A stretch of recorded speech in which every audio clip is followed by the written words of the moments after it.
YouTube channel live study Allahabad पर। तो दोस्तों, जैसा कि आपको पता है कि प्रत्येक दिन शाम को 7 बजे से हम लोग UP TGT PGT, Jharkhand TGT PGT, MP TET, MP SET, assistant professor और दोस्तों यूजीसी नेट के प्रीवियस ईयर क्वेश्चन पेपर को देखते हैं। और साथ ही साथ दोस्तों, इस सेशन में हम लोग ऐसे प्रश्नों का भी समावेश करते हैं जो प्रश्न इन परीक्षाओं के दृष्टिकोण से महत्वपूर्ण होते हैं। वही इकोनॉमिक्स की जो हमारी दूसरी क्लास होती है वो लाइव स्टडी इलाहाबाद की मोबाइल एप्लीकेशन पे होती है। यहाँ पे ए टू जेड इकोनॉमिक्स के कंप्लीट कॉन्सेप्ट को हम लोग पढ़ते हैं, क्योंकि कॉन्सेप्ट पढ़ना बहुत जरूरी होता है। जब तक आपकी इकोनॉमिक्स के कॉन्सेप्ट क्लियर नहीं होते हैं तब तक ऑब्जेक्टिव क्वेश्चन को सॉल्व करने में बहुत सारी कठिनाइयों का सामना करना पड़ता है। तो दोस्तों, लाइव स्टडी इलाहाबाद की मोबाइल एप्लीकेशन पे आपको कंप्लीट इकोनॉमिक्स पढ़ाए जा रहे हैं। साथ ही साथ दोस्तों, कंप्लीट आपको इकोनॉमिक्स की नोट्स भी दी जा रही है, टेस्ट सीरीज भी दिया जा रहा है, ताकि आप टेस्ट दीजिए और देख पाइए कि आपकी तैयारी कैसी चल रही है, आपके एग्जाम में किस प्रकार के प्रश्न पूछे जाते हैं, प्रीवियस ईयर के क्वेश्चन पेपर और करंट सब कुछ प्रोवाइड कराना हमारी जिम्मेदारी है। बस एप्लीकेशन पे इन सबको आप एक क्रम से पढ़ते रहिए, देखते रहिए, फिर यूट्यूब पे आप क्लासेस को प्रैक्टिस करते रहिए। कहीं भी इधर उधर से कुछ भी आपको कलेक्ट करने की जरूरत नहीं होगी। दोस्तों, यूपी टीजीटी पीजीटी का बैच है, Jharkhand TGT PGT, MP TET, MP SET, साथ ही साथ एलटी ग्रेड, मतलब जितनी भी एग्जामिनेशन होती है इकोनॉमिक्स से संबंधित सारे बैच उपलब्ध हैं। तो दोस्तों, डिस्क्रिप्शन बॉक्स में एप्लीकेशन का लिंक है, एप्लीकेशन को डाउनलोड करके डायरेक्ट यहाँ से कोर्स को आप परचेज कर सकते हैं। और अगर विश्वास और जिम्मेदारी से कर रहा हूँ दोस्तों, अगर जो आप ईमानदारी पे से एप्लीकेशन पर इन सारी चीजों को फॉलो करते रहिए, यूट्यूब पे प्रैक्टिस करते रहे, तो कहीं भी इधर उधर से कुछ भी आपको कलेक्ट करने की जरूरत नहीं होगी। या तो आप डायरेक्ट एप्लीकेशन का लिंक डिस्क्रिप्शन बॉक्स में है, वहां से कोर्स को परचेज कर सकते हैं, या जो आपकी फीस है इस नंबर पे आपको पेमेंट करना होगा, गूगल पे, फोन पे या पेटीएम के माध्यम से, और इसका स्क्रीनशॉट आपको इसी व्हाट्सएप नंबर पे सेंड करना होगा। UP TGT PGT, Jharkhand TGT PGT की फीस केवल 2000 रुपए है, और वैलिडिटी आप कोर्स लाइफ टाइम होने वाली है। एमपी टेट, एमपी सेट और यूजीसी नेट की फीस 2500 रुपए। कोई भी इंक्वायरी होगा तो इस नंबर पे कॉल या व्हाट्सएप मैसेज आप मुझे कर सकते हैं। अगर जो अलग से आपको इकोनॉमिक्स का नोट चाहिए, अलग से टेस्ट सीरीज चाहिए, प्रीवियस ईयर के क्वेश्चन अलग से चाहिए, तो अलग से भी प्रोवाइड होगा। कोई भी इंक्वायरी होगी तो नीचे दिए गए नंबर पे आप मुझे कॉल या व्हाट्सएप मैसेज कर सकते हैं। Good evening everybody. चलिए हम लोग मूव करेंगे अपने सेशन के पहले प्रश्न की तरफ। और पहला प्रश्न आप लोग के सामने ये रहा कि ये बताइए कि एक घटिया वस्तु पहचानी जाती है, एक जो इंफीरियर गुड्स होता है उसकी पहचान क्या होती है। बढ़िया सा प्रश्न है। चलिए, गुड इवनिंग एवरीबॉडी। चलिए, पहला प्रश्न आप लोग के सामने ये रहा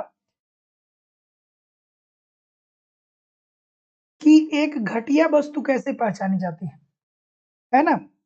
तो घटिया वस्तु क्या होती है भाई, सबको पता होना चाहिए। ऑप्शन नंबर जैसा कि मैं देख पा रहा हूँ, बिल्कुल ठीक है। तो घटिया वस्तु क्या होता है, हमने क्या पढ़ा है दोस्तों, हम लोगों ने पढ़ा है ना, किसके बारे में, गिफिन वस्तुओं के बारे में। ठीक है, किन वस्तुओं के बारे में, गिफिन वस्तु के बारे में। और गिफिन वस्तु क्या होता है, गिफिन वस्तु से आशय ये होता है कि ऐसी वस्तुएं, ऐसी निम्न कोटि की वस्तुएं जिनकी कीमतों में कमी आए। अगर जो वस्तु की कीमत कम हो रही है तो इसके मांग में भी कमी आ जाए। ठीक है, अमूमन बाजार के नियम के अंतर्गत क्या देखने को मिलता है कि कीमत कम होती है तो मांग बढ़ता है, लेकिन ये क्या होती है, ये वस्तुएं एक्सेप्शन होती हैं, ये वस्तुएं जो होती हैं अपवाद स्वरूप होती हैं। तो घटिया वस्तुएं अर्थात गिफिन वस्तु की प्रॉपर्टीज क्या होती है कि जब वस्तुओं की कीमतों में कमी आती है तो आप इसका मांग भी कम कर देते हैं। जैसे कि उदाहरण दिया जाता है बाजरे का, पहले लोग बाजरे का आटा खाते थे, लेकिन जब उनके पास पैसा हुआ तो बाजरे की आटा को उन्होंने क्या किया, जो बाजरा है उसकी मांग कम कर दी और फिर गेहूं के आटे की तरफ चले गए। तो ऐसी स्थिति में इसकी मांग की ऋणात्मक आयलोच से हो जाएगा ना। तो जितने लोग भी डी बोल रहे हैं सभी लोग का उत्तर यहाँ पे बिल्कुल ठीक है। आसान सी बात है, गलत नहीं करना है। ठीक है, तो इजी सी बात है, आपको ये जानना है कि घटिया वस्तुएं होती क्या है। तो घटिया वस्तुएं या गिफिन वस्तु ऐसे निम्न कोट की वस्तु होती हैं जिनके कीमतों में कमी अगर जो आती है तो लोग इसकी मांग को भी कम कर लेते हैं। जैसे कि क्या हो गया, मिट्टी का तेल हो गया जिसे किरोसिन ऑयल बोलते हैं। तो दोस्तों क्या था, जब किरोसिन ऑयल के टाइम क्या था कि भैया जब इसकी कीमत और कम होने लगी, और क्या हुआ, लोग धीरे धीरे लोगों की क्रय शक्ति बढ़ी तो वो लोग किरोसिन तेल छोड़ के कहाँ पे चले गए, गैस के माध्यम से खाना पकाने लगे। तो ऑप्शन नंबर डी बिल्कुल ठीक है। अगला प्रश्न, ये मजेदार सा प्रश्न है कि ये बताइए कि संयोजन द्वैतभास का तात्पर्य क्या है। ये प्रश्न आपके लिए हो सकता है कि नया हो। चलिए आराम से इस प्रश्न का उत्तर करिए। हाँ बिल्कुल ठीक है, बाजरा अब, हाँ बिल्कुल ठीक है, बाजरा अब थोड़ा सा, अब उदाहरण ये ठीक नहीं है। चलिए इस प्रश्न का उत्तर करिए कि संयोजन द्वैतवास का तात्पर्य क्या होता है। बढ़िया सा प्रश्न है, नया सा प्रश्न है। चलिए क्या उत्तर आ रहा है भाई, ऑप्शन नंबर, जैसा कि मैं देख पा रहा हूं, बिल्कुल ठीक है। जितने लोग भी क्या बोल रहे हैं, ठीक है। अच्छा, अगर जो ए किसी ने बोल दिया तो सभी लोग पीछे पीछे चले जाएंगे, है ना। अगर जो किसी ने ए बोल दिया तो सभी लोग क्या होंगे, पीछे पीछे चले जाएंगे कि ये ही होगा, यही ठीक लग रहा है कि जो एक्स के लिए सही है वाई के लिए सही नहीं। अरे नहीं भैया, छोटी सी बात है, बच्चों वाली बात है। संयोजन हेत हेत्वाभास का तात्पर्य ये होता है कि जो किसी एक व्यक्ति के लिए सही हो वो सबके लिए सही हो, ठीक है। और सीमांत उपयोगिता ह्रास नियम जो होता है वो इसी के अंतर्गत आता है कि जैसे जैसे लोग अपन उत्तरोत्तर इकाइयों को, किसी वस्तु की उत्तरोत्तर इकाइयों को बढ़ाते चले जाते हैं, उससे मिलने वाली उपयोगिता क्या होने लगती है, कम होने लगती है। तो ये सबके लिए होता है, किसी एक व्यक्ति के लिए नहीं होता है। बात ध्यान से समझिएगा, बात को ध्यान से समझिएगा कि संयोजन हेतुवास की का तात्पर्य ये है कि जो एक व्यक्ति के लिए सही है वो सबके लिए सही है। और जो सीमांत उपयोगिता ह्रास नियम है, जिसे हम क्या बोलते हैं, गोसेन का प्रथम नियम बोलते हैं, गोसेन का प्रथम नियम या सीमांत उपयोगिता ह्रास नियम, इसके अंतर्गत हम लोग यही तो पढ़ते हैं ना कि अगर जो किसी एक व्यक्ति की बात करें या सबकी बात करें, एक किसी एक व्यक्ति के पास अगर जो किसी एक्स वस्तु की उत्तरोत्तर इकाइयों को वो बढ़ाता चला जाता है तो उससे मिलने वाली उपयोगिता क्या होने लगती है, कम होने लगती है।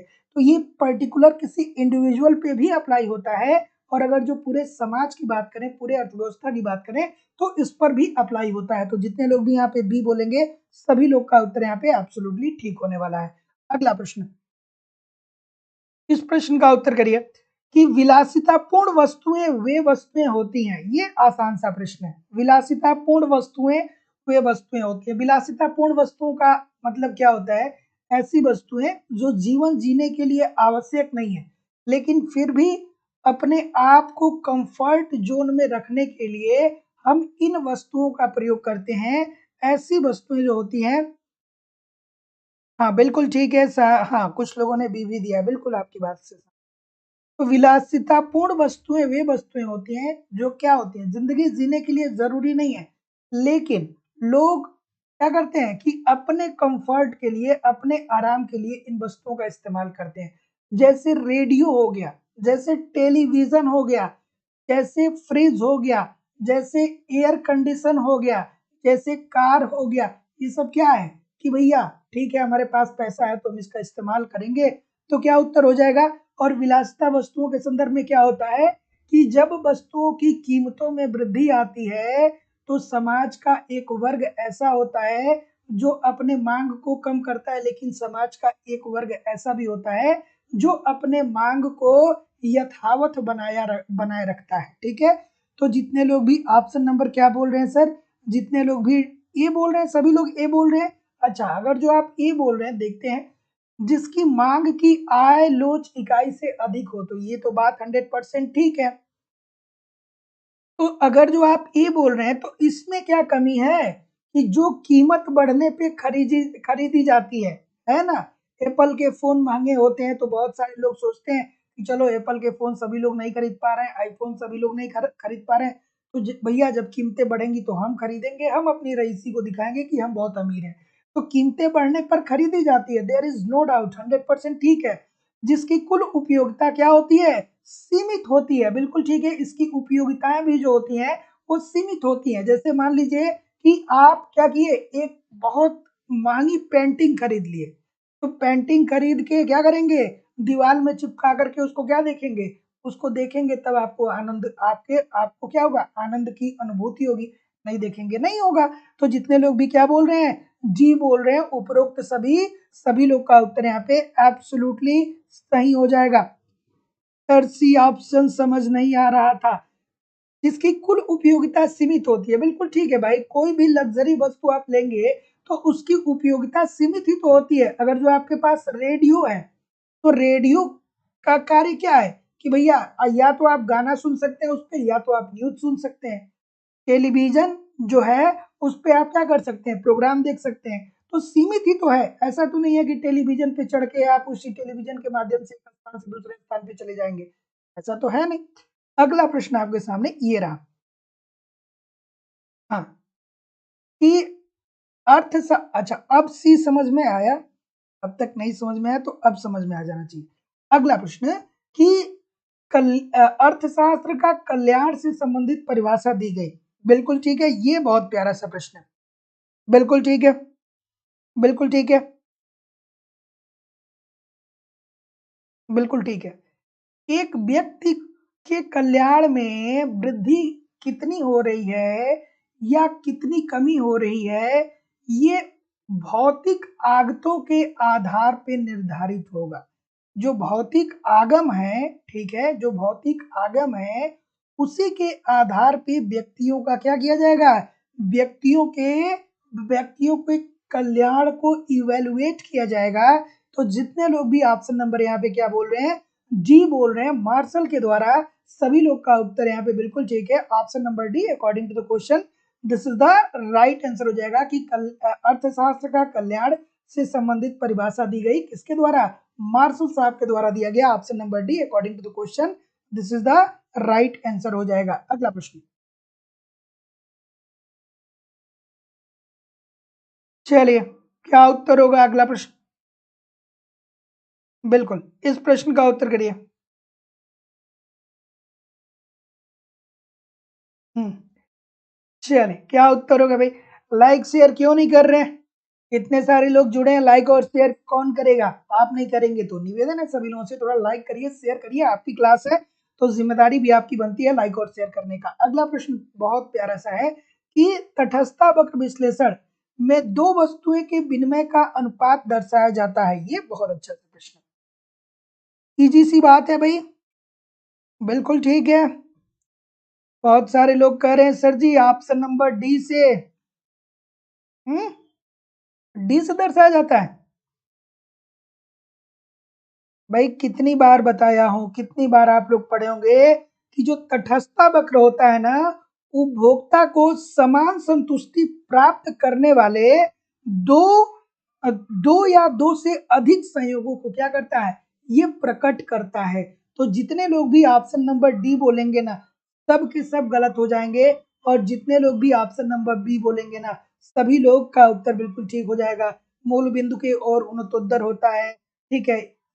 अगला मूल बिंदु के और उन्नतोत्तर होता है, आपको फिर ये सारी प्रॉपर्टीज आपको यहाँ पे याद आ जानी चाहिए थी, ठीक है। तो क्या उत्तर आ रहा है भाई, तो जितने लोग भी बी बोल रहे हैं बिल्कुल ठीक है। तटस्थता वक्र विश्लेषण में दो वस्तुओं के विनिमय का अनुपात दर्शाया जाता है तटस्थता वक्र के द्वारा। भैया इसे तटस्थता वक्र ही तो बोलते हैं ना, आय उपभोग वक्र थोड़ी बोलते हैं, इतने सारे लोग गलत कर रहे हैं। अगला व्यष्टि अर्थशास्त्र संबंधित है, इसमें बहुत सारे लोग फंस जाते हैं कि सर समष्टि अर्थशास्त्र और व्यष्टि अर्थशास्त्र बहुत कंफ्यूजन क्रिएट करता है। चलिए तो एक तो होता है समष्टि, एक तो होता है समष्टि अर्थशास्त्र और दूसरा होता है व्यष्टि अर्थशास्त्र, ठीक है। तो यहाँ पे क्या पूछा गया है, यहाँ पे पूछा गया है व्यष्टि अर्थशास्त्र। बढ़िया सा प्रश्न है, आराम से बताइएगा। बिल्कुल ठीक है, बिल्कुल ठीक है। तो जितने लोग भी क्या बोल रहे हैं सर, आसान है भाई, बहुत आसान है, बहुत आसान है, ठीक है। तो जितने लोग भी क्या बोल रहे हैं, सी बोलेंगे, सभी लोग का उत्तर यहाँ पे बिल्कुल ठीक हो जाएगा कि व्यष्टि अर्थशास्त्र के अंतर्गत व्यक्तिगत निर्णायक इकाइयों द्वारा साधनों के आवंटन से है, ठीक है। मतलब जो व्यष्टि अर्थशास्त्र होता है ना दोस्तों, इसमें हम किसी एक इकाई का अध्ययन करते हैं, चाहे वो कोई व्यक्ति हुआ, चाहे वो कोई फर्म हुआ, चाहे वो कोई उद्योग हुआ, किसी एक फर्म का अध्ययन किया जाता है। और समष्टि अर्थशास्त्र में क्या होता है भैया, समस्त अर्थव्यवस्था के बारे में अध्ययन किया जाता है, ठीक है। संपूर्ण यूनिट के बारे में अध्ययन किया जाता है। तो जितने लोग भी क्या बोल रहे हैं, सी बोल रहे हैं, सभी लोग का उत्तर यहाँ पे बिल्कुल ठीक होने वाला है। अगला प्रश्न आपके सामने ये रहा, उपभोक्ता की बचत के माप में मांग वक्र के नीचे क्षेत्र का माप है। कितना प्यारा सा प्रश्न, बहुत मजेदार सा प्रश्न है। बिल्कुल परेशान नहीं होना है, आज के सेशन में थोड़े से कठिन प्रश्न आपको देखने को मिल सकते हैं, तो परेशान होने की जरूरत नहीं है। बिल्कुल ठीक है, ठीक है, बिल्कुल सही है। रश्मि तिवारी जी, अरुधति देवी जी, IM जी, प्रदीप जी, रेणुका जी, चलिए आदिति जी, अफसाना सिद्दीकी जी, रागनी सिंह जी, अनिर्भान जी, विकास कुमार मिश्रा जी। चलिए बताइए क्या उत्तर आ रहा है भाई। डी बोल रहे हैं, कुछ लोग सी भी बोल रहे हैं। तो जितेंद्र जी बिल्कुल ठीक है, क्या उत्तर आ रहा है, कुछ लोग सी, कुछ लोग डी, बहुत सारी विविधता आ रही है। बिल्कुल ठीक है। अच्छा, उपभोक्ता की बचत जो होती है, ये इसकी सर्वप्रथम जो अवधारणा दिया था, वो किसने दिया था, ड्यूपिट साहब ने दिया था। आपको याद आना चाहिए, मैं बता रहा हूं। और इसको विकसित करने का कार्य किसने किया, मार्शल साहब ने। ठीक है, तो मार्शल साहब ने क्या कहा कि जो उपभोक्ता की बचत होती है वो क्या होती है कि किसी एक्स वस्तु के लिए एक व्यक्ति जो मूल्य देने को तैयार होता है और जो वास्तव में देता है, उसी के बीच का जो अंतर होता है, ये उपभोक्ता का बचत होता है। जैसे मान लीजिए कि आप क्या खरीदने गए, आप एक किताब खरीदने गए, ठीक है, आप कोई बुक खरीदने गए, ठीक है, तो आप घर से लेकर के गए 400 रुपए की, चलो 400 रुपए की किताब है, किसी दोस्त ने बताया कि हम 400 रुपए की किताब खरीदें, तो आप भी लेके गए। अब आपको वहां पता चला कि यहाँ पे 40% डिस्काउंट है, तो आपको 360 ही रुपए में मिल गया, तो आपकी बचत कितनी हो गई, 40 रुपए की आपकी क्या हो गई, बचत हो गई। बहुत छोटी सी बात है, इजी सी बात है। तो जितने लोग भी ऑप्शन नंबर क्या बोल रहे हैं सर, जितने लोग भी बोल रहे हैं सभी लोग क्या कर रहे हैं, गलत कर रहे हैं, बहुत सारे लोग गलत कर रहे हैं। तो वस्तु के लिए भुगतान की तत्परता, बिल्कुल ठीक है। तो उपभोक्ता की बचत के माप में मांग वक्र के नीचे क्षेत्र का माप क्या होता है कि वस्तु के लिए भुगतान करने की तत्परता क्या है। तो option number C according to the question this is the right answer हो जाएगा। अगला प्रश्न, इस प्रश्न का उत्तर करिए। बिल्कुल ठीक है, ऑप्शन नंबर क्या बोल रहे हैं भैया, चलिए क्या उत्तर आ रहा है कि पूर्ति पूर्ति समर्थक वे अर्थशास्त्री हैं जो समष्टि आर्थिक समस्याओं, मुद्रा प्रसार एवं बेरोजगारी का हल ढूंढते हैं। मुद्रा प्रसार और बेरोजगारी को कैसे दूर किया जा सकता है, क्या वो लोग बताते हैं, आपको बेसिकली बताना है। चलिए भैया, ऑप्शन नंबर सी बोल रहे हैं बहुत सारे लोग, सी के अलावा और कोई है, कोई नहीं है सी के अलावा। अच्छा भैया, बिल्कुल ठीक है, ऑप्शन नंबर सी बोल रहे हैं, बिल्कुल ठीक है, बिल्कुल ठीक है। तो जितने लोग भी क्या बोल रहे हैं, सी बोल रहे हैं, सभी लोग क्या होइए, थोड़ा सा साइड हो लीजिए। आप गलत कर दिए। जितने लोग भी बी बोलेंगे, सभी लोग का उत्तर यहाँ पे बिल्कुल ठीक हो जाएगा कि वस्तुओं की पूर्ति बढ़ाने के लिए कीमतों को बढ़ाना, बिल्कुल ठीक है। तो पूर्ति समर्थक जो अर्थशास्त्री थे, उनका ये कहना था कि अगर जो अर्थव्यवस्था में मुद्रा प्रसार एवं बेरोजगारी से निपटना है, तो हमको क्या करना चाहिए, वस्तुओं की पूर्ति बढ़ानी चाहिए। और वस्तुओं की पूर्ति बढ़ेगी तो इससे क्या होगा, कीमत बढ़ेगा। तो जितने लोग भी ऑप्शन नंबर बी बोल रहे हैं, बिल्कुल ठीक है। पीगू साहब का आपको क्या होना चाहिए, पीगू साहब को भी आपको यहाँ पे एक कॉन्सेप्ट याद आना चाहिए कि पीगू साहब ये कहते हैं कि अर्थव्यवस्था में अगर जो पूर्ण रोजगार की प्राप्ति करनी है, तो मौद्रिक मजदूरी में क्या किया जाएगा, कटौती किया जाना चाहिए। तो जितने लोग भी बी बोलेंगे, सभी लोग का उत्तर यहाँ पे एब्सोल्युटली 100% राइट होने वाला है। अगला प्रश्न आपके सामने ये रहा, मजेदार सा प्रश्न है कि सकल राष्ट्रीय उत्पाद अर्थात जो आपका जीएनपी है वो 4000 है, पूंजी उपभोग भत्ते जो हैं ये 400 हैं, सकल निवेश जो है वो 3000 है। तो विशुद्ध निवेश अर्थात नेट इन्वेस्टमेंट क्या होने वाला है? बढ़िया सा प्रश्न है, आराम से इस प्रश्न का उत्तर करिए। चलिए बिल्कुल ठीक है, ऑप्शन नंबर गलत नहीं होना चाहिए, इजी सी बात है। विशुद्ध निवेश क्या होता है? नेट इन्वेस्टमेंट क्या होता है सर? विशुद्ध निवेश क्या होता है? विशुद्ध निवेश इज इक्वल टू क्या होता है सर? बताइए। तो जितने लोग भी क्या बोल रहे हैं, बिल्कुल ठीक है, बिल्कुल ठीक है। तो विशुद्ध निवेश जो होता है ये क्या होता है? सकल निवेश, सकल निवेश माइनस सकल निवेश माइनस पूंजी उपभोग भत्ते। तो क्या उत्तर आ जाएगा सर? सकल निवेश कितना दिया गया है? 3000 दिया गया है। पूंजी उपभोग भत्ते कितना दिया गया है? 400 दिया गया है। 2600 कहीं पे है क्या ऑप्शन में? 2600 है क्या? आप ठीक कर रहे हैं क्या? बिल्कुल ठीक है। तो आप अगर जो ठीक कर रहे हैं सर, तो बिल्कुल आपकी बात सही है। जितने लोग भी 2600 बोल रहे हैं सभी लोग का उत्तर एब्सोल्युटली 100% ठीक होने वाला है। तो देखिए दोस्तों, यही वो प्रश्न है ना जिसको आपको अपने पास हिफाजत के तौर पे रखना है। ठीक है, जब मुश्किल के समय आएंगे एग्जामिनेशन हॉल में ना, तो यही सारे प्रश्न आपको बचाएंगे, क्योंकि ये सबके लिए मुश्किल होते हैं। एग्जामिनेशन हॉल में बैठ के पता है बहुत सारे लोग गुणा गणित करने लगते हैं कि कैसे इसका गुणा कैसे इसमें करें, इसका गुणा कैसे इसमें करें कि ऑप्शन नंबर बी आ जाए, 3600 आ जाए। ठीक है, तो ऐसा नहीं है, बहुत आसान सा प्रश्न है। ये प्रश्न देखिए कितना प्यारा सा प्रश्न है। आपकी इकोनॉमिक्स के जो जिस कॉन्सेप्ट से ये बना है प्रश्न, वो कॉन्सेप्ट जो है वो बहुत अच्छे से रिवाइज हो जाएगा। सरल आय मॉडल, ठीक है, आराम से बताइएगा इस प्रश्न का उत्तर। क्या उत्तर होगा? बिल्कुल ठीक है, बिल्कुल। तो किसकी याद आनी चाहिए यहाँ पे? कौन से अर्थशास्त्री हैं जिनको आपको जिनकी याद आनी चाहिए? कमेंट करके सभी लोग बताएंगे, सभी लोग बताएंगे कमेंट करके कि किस अर्थशास्त्री की याद आनी चाहिए यहाँ पे आपको। ठीक है, कुछ लोग तो कह रहे हैं सर डी क्लिक कर दीजिए, डी क्लिक कर दीजिए। बिल्कुल ठीक है भैया। तो इसमें क्या कहा गया भैया कि जो एक व्यक्ति की आय होती है ना, उस व्यक्ति की आय जो होती है वो बराबर होती है प्रयोज्य आय प्लस व्यय के। अर्थात प्रयोज्य आय मतलब एक तरीके से क्या होगा? उपभोग। ठीक है, उप एक सेकेंड, आय जो होगा वो क्या होगा? बताइए ये किस अर्थशास्त्री ने कहा था? आय जो होगा वो या तो आप क्या करेंगे? उपभोग करेंगे, और जो उपभोग करने के बाद जो बच जाएगा वो क्या करेंगे? आप बचत करेंगे, सेविंग करेंगे। और ये जो सेविंग होगा ना, यही आपका क्या होगा? निवेश होगा। ये जो सेविंग होगा ना, यही आपका क्या होगा? निवेश होगा।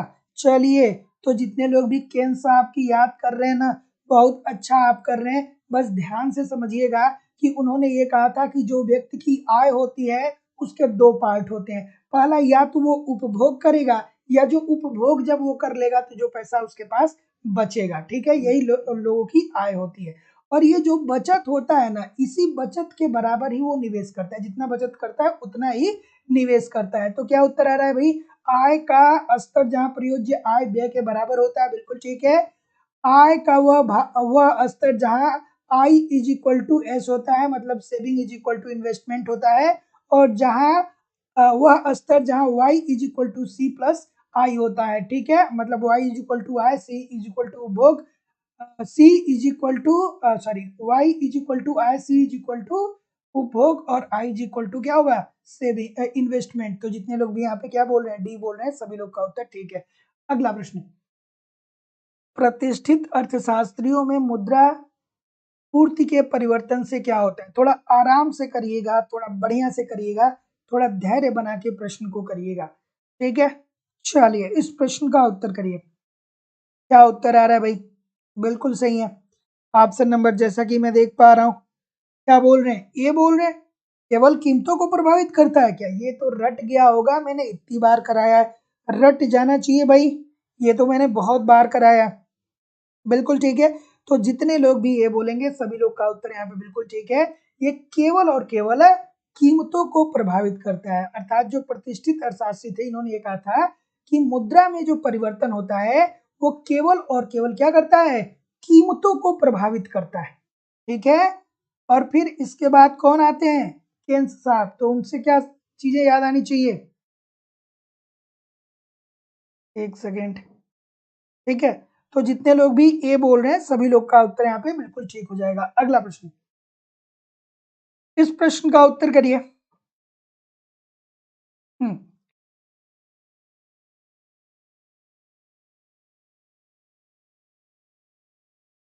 यदि एक वर्ष में उत्पादित सभी वस्तुओं एवं सेवाओं का अंतिम मूल्य जोड़ा जाए तो उस वर्ष के अ, उस वर्ष के कुल के लिए निम्नलिखित में से कौन सा सही होगा?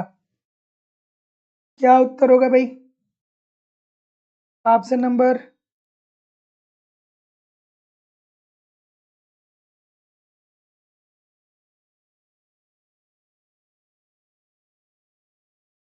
चलिए क्या बोल रहे हैं, ये भी आसान सी बात है भाई, बहुत बार हम लोगों ने किया है, बहुत बार देखा है, बहुत बार बताया है। गलत होना नहीं चाहिए, गलत होगा भी नहीं। ऑप्शन नंबर ए बोल रहे हैं तो फिर कैसे गलत हो जाएगा भाई? तो यह सकल राष्ट्रीय उत्पाद के क्या होगा, बराबर होगा। तो option number A according to the question this is the right answer हो जाएगा कि यदि एक वर्ष में उत्पादित सभी वस्तुओं एवं सेवाओं का अंतिम मूल्य जोड़ दिया जाए तो उस वस्तु के कुल के लिए निम्नलिखित में से कौन सा सही होगा, सकल राष्ट्रीय उत्पाद के बराबर। ये तो भैया जब आप अंतरराष्ट्रीय अच्छा सॉरी, जब आप राष्ट्रीय आय पढ़ते हैं तो आप बहुत अच्छे से इसको पढ़े होते हैं। अगला प्रश्न ये रहा, कितना प्यारा सा प्रश्न है ना, मजेदार है, बहुत मजेदार है। एक बार वीडियो को सभी लोग लाइक और शेयर जरूर कर दिया करिए, निवेदन है सभी लोगों से। इतने सारे लोग क्लास देख रहे हैं फिर भी लाइक और शेयर इतनी कम क्यों है भाई? जरूर लाइक करिए, जरूर शेयर करिए। ये बढ़िया सा प्रश्न है, बहुत प्यारा सा प्रश्न है। और लगभग लगभग 90% प्रश्न, 90% लोग इस प्रश्न को गलत करते हैं। चलिए क्या उत्तर आएगा भाई? ऑप्शन नंबर, ऑप्शन नंबर, कौन बी बता रहा है, कौन बी बता रहा है, कौन बी बता रहा है? जितने भी बी बता रहे हैं बहुत अच्छा बता रहे हैं, बी वाले जितने भी हैं वेरी गुड, बहुत सही। ठीक है, क्योंकि मैंने बहुत जोर दे के आपको 2-4 बार इस बात को बताया है कि जॉन मेनार्ड किन्स ने ये कहा कि मांग अपनी पूर्ति का सृजन करती है। ठीक है, मांग अपनी पूर्ति का सृजन करती है। ठीक है, और जेबी से साहब ने ये कहा था कि पूर्ति अपनी मांग का सृजन करती है। ठीक है, तो जो से साहब ने कहा था उसका ठीक विपरीत जो है वो किन्स साहब ने कहा था। इस बात को ध्यान में रखिएगा, बहुत इंपॉर्टेंट बात है, बहुत इंपॉर्टेंट बात है। बहुत सारे लोग गलत होते हैं, अमूमन रट लेते हैं कि पूर्ति अपनी मांग का सृजन करती है या मांग अपने पूर्ति का सृजन करती है। जेबी से साहब ने कहा था सर क्या क्या छोटा सा प्रश्न है, लेकिन गलतियां होता है। पूर्ति अपनी मांग का सृजन स्वयं करती है, ये बात कहते हैं हमारे जेबी से साहब। ठीक है, ये कौन करता है, ये जेबी से साहब कहते हैं। और मांग अपनी पूर्ति का सृजन स्वयं करता है, ये हमारे किन्स साहब कहते हैं। ठीक है, तो जितने लोग भी ऑप्शन नंबर बी बोलेंगे सभी लोग का उत्तर यहाँ पे बिल्कुल ठीक हो जाएगा कि इसमें विश्वास नहीं था कि पूर्ति अपनी मांग मांग स्वयं निर्धारित करती है। अगला प्रश्न आपके सामने ये रहा कि मजदूरी के जीवन निर्वाह सिद्धांत को निम्न में से क्या कहा जाता है? ये बहुत प्यारा सा प्रश्न है। और देखिए दोस्तों, जिंदगी में एक बात हमेशा ध्यान रखिएगा कि जिंदगी में जो आपका संघर्ष होगा ना वही आपको बताएगा कि आप कितने दमदार हैं। ठीक है, वही आपको बताएगा कि आपके अंदर कितना दम है। और जिंदगी में बिना संघर्ष किए अगर जो हार मान लेंगे ना तो जिंदगी भर इस बात का पछतावा रहेगा कि काश थोड़ा मेहनत और कर लिए होते, थोड़ा और मेहनत कर लिए होते। तो अगर जो जिंदगी में आप जितना संघर्ष कर रहे हैं ना, इस बात का, इसी से आप अंदाजा लगा सकते हैं कि आपके अंदर कितना दम है, आप कितने दमदार है ना। और जिंदगी में जो लोग भी बिना संघर्ष के हार मान लेते हैं ना वो जिंदगी भर पछताते रहते हैं। छोटी सी बात है लेकिन बहुत अच्छी बात है, बहुत बड़ी बात है। तो कभी भी यार अगर जो जिंदगी में असफलता भी मिल जाए ना तो इसलिए असफलता नहीं मिलनी चाहिए कि आपने प्रयास कम किया। अपने प्रयास को निरंतर जारी करिए, निरंतर जारी रखिए। ठीक है, अगर जो जिंदगी में असफलता भी मिली ना तो कभी आप अपने आप को नहीं कोसेंगे कि हमारे मेहनत में कहीं क्या थी, कमी थी।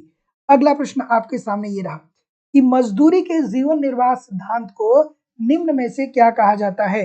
तो जैसा कि मैं देख पा रहा हूं, ऑप्शन नंबर कुछ लोग डी बता रहे हैं, जी मजदूरी का जीवन स्तर सिद्धांत। बहुत प्यारी बात है भाई, बहुत अच्छी बात है। चलिए बिल्कुल ठीक है। तो जितने लोग भी क्या बोल रहे हैं, डी बोल रहे हैं, सभी लोग का उत्तर यहाँ पे बिल्कुल गलत। जितने लोग भी डी बोल रहे हैं सभी लोग का उत्तर यहाँ पे बिल्कुल गलत होने वाला है। मजदूरी के जीवन निर्वाह सिद्धांत किसने दिया था? मजदूरी का जीवन निर्वाह सिद्धांत किसने दिया था? टाट नाट ने दिया था। ठीक है, ठीक है। क्या कहा था कि एक जो मजदूरी होता है ना, एक जो श्रमिक होता है ना, उसको इतनी मजदूरी देनी चाहिए कि वो वो अपने जिंदगी को सुचारू रूप से चला सके। ठीक है, अर्थात वो अपने मूलभूत आवश्यकताओं की पूर्ति कर सके। तो जितने लोग भी यहाँ पे बी बोलेंगे सभी लोग का उत्तर यहाँ पे बिल्कुल ठीक हो जाएगा। इसे मजदूरी का लौह नियम भी कहा जाता है। तो ऑप्शन नंबर क्या होगा? बिल्कुल ठीक है। तो जितने लोग भी ऑप्शन नंबर बी बोल रहे हैं सबका उत्तर ठीक हो जाएगा। अगला, सामान्य लाभ लाभ का वह स्तर है जिस पर व्यवसाय में नई फर्मों के प्रवेश करने तथा पुरानी के निकल जाने की प्रवृत्ति नहीं होती है। ये बहुत प्यारा सा प्रश्न। थोड़ा सा लाइक और शेयर सभी लोग कर दिया करिए, इतने सारे लोग क्लास देख रहे हैं फिर भी लाइक और शेयर की संख्या बहुत कम है। कल क्लास क्यों नहीं हुई? हाँ, कल कुछ समस्या थी, इस वजह से क्लास नहीं हो पाई, है ना। अगला प्रश्न आपके सामने ये रहा कि सामान्य लाभ लाभ का वह स्तर है जिस पर व्यवसाय में नई फर्मों के प्रवेश करने तथा पुरानी के निकल जाने की प्रवृत्ति नहीं होती है। ये परिभाषा किसने दिया भैया? मैक्सिमम लोग हो सकता है कि इस प्रश्न को ठीक तरीके से ना कर पाए। चलिए, क्या उत्तर आ रहा है? ऑप्शन नंबर जैसा कि मैं देख पा रहा हूं बिल्कुल ठीक है। तो जितने लोग भी सर श्रीमती जॉन रॉबिन्सन को बोलेंगे सबका उत्तर ठीक होगा, और इनके अलावा जो लोग भी प्रश्न कर रहे हैं सबका उत्तर गलत होने वाला है। तो Shrimati John Robinson, this is the right answer हो जाएगा। तो याद रखिएगा कि सामान्य लाभ लाभ का वह स्तर है जिस पर व्यवसाय में नई फर्मों के प्रवेश करने तथा पुरानी के निकल जाने की प्रवृत्ति नहीं होती है। तो इस बात को आपको बिल्कुल याद रखना है कि श्रीमती जॉन रॉबिन्सन का ये कहना है कि सामान्य लाभ एक ऐसा लाभ होता है जिस पर व्यवसाय में नई फर्मों के प्रवेश करने तथा पुरानी फर्मों के निकल जाने की प्रवृत्ति नहीं होती है। तो ऑप्शन नंबर डी बिल्कुल ठीक हो जाएगा। अगला प्रश्न, ब्याज के ऋण देय कोष का प्रतिपादन किसने किया? अब बहुत सारे लोग कहेंगे सर जी आपने बहुत बार बताया, बहुत बार हम लोगों ने पढ़ा है ऋण देय कोष सिद्धांत। ठीक है, और बहुत सारे लोग ऐसे यहाँ बहुत सारे लोग सॉरी ऐसे होंगे जो यहाँ पे पता है किसको ढूंढ रहे होंगे, वो किसको ढूंढ रहे होंगे? वो एडम स्मिथ को ढूंढ रहे होंगे, वो जेएस मिल को ढूंढ रहे होंगे। ठीक है, एडम स्मिथ और जेएस मिल को ढूंढ रहे होंगे। तो एडम स्मिथ और जेएस मिल साहब ने किस कोष का सिद्धांत दिया था? आप मुझे कमेंट करके जरूर बताइएगा। यहाँ पे दिया गया है कि ब्याज के ऋण देय कोष का प्रतिपादन किसने किया था? तो जितने लोग भी ऑप्शन नंबर सी बोल रहे हैं नट विक्सेल के द्वारा, सभी लोग का उत्तर यहाँ पे बिल्कुल ठीक हो जाएगा। और इन लोगों ने ये कहा था कि एक जो ब्याज ब्याज का जो दर निर्धारण होगा ना, वो क्या होगा कि ऋण कोष में जो पैसा होगा उसकी मांग व पूर्ति की शक्तियों के आधार पे ब्याज दर का क्या किया जाएगा? निर्धारण किया जाएगा। तो option number C this is the right answer हो जाएगा। और मजदूरी कोष, हाँ तो अब आप ध्यान रखिएगा कि जो मजदूरी कोष है इसकी अवधारणा जो है ये किसने दिया था? एडम स्मिथ ने सर्वप्रथम दिया था। एडम स्मिथ ने सर्वप्रथम दिया था और बाद में इसको चल के विकसित किया था जेएस मिल साहब ने। ठीक है, तो इस बात को भी आपको ध्यान रखना है। इन्होंने क्या कहा, कहा कि एक मजदूरों को अर्थात श्रमिकों को देने के लिए एक कोष बनाइए और उसी कोष में से मजदूरी दीजिए। और यहाँ पे बात अलग हो रही है, ब्याज के ऋण देय कोष सिद्धांत की बात हो रही है। तो अगला प्रश्न आपके सामने ये रहा, वितरण की व्याख्या के लिए सबसे अधिक महत्वपूर्ण सिद्धांत कौन सा है? बहुत मजेदार सा प्रश्न है। सभी लोग एक बार लाइक और शेयर कर दीजिए, जितने लोग भी वीडियो को देख रहे हैं या क्लास को ज्वाइन किए। अगला प्रश्न बहुत इंपॉर्टेंट सा है कि वितरण की व्याख्या के लिए सबसे अधिक महत्वपूर्ण सिद्धांत कौन सा है? बिल्कुल ठीक है, ये बहुत आसान सी बात है भाई, बहुत बार बताया गया है, गलत नहीं होना चाहिए। बिल्कुल ठीक है, गलत नहीं होना चाहिए। ऑप्शन नंबर क्या बोल रहे हैं? बिल्कुल ठीक है, कुछ ए बोल रहे हैं, कुछ लोग बी बोल रहे हैं, और कोई भैया?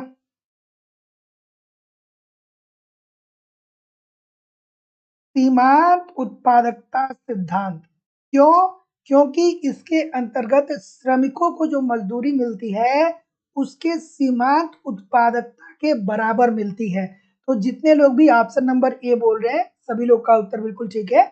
आपको कमेंट करना चाहिए, मैं बार बार बोलूंगा फिर कमेंट करेंगे क्या? मैं बार बार बोलूंगा फिर कमेंट करेंगे क्या? आपको बताना चाहिए कि सर सीमांत उत्पादकता सिद्धांत किसने दिया था।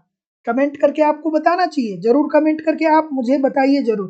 ठीक है, बार बार मैं बोलता हूँ तो इसका क्या मतलब है? आप कमेंट करिए, आप बताइए।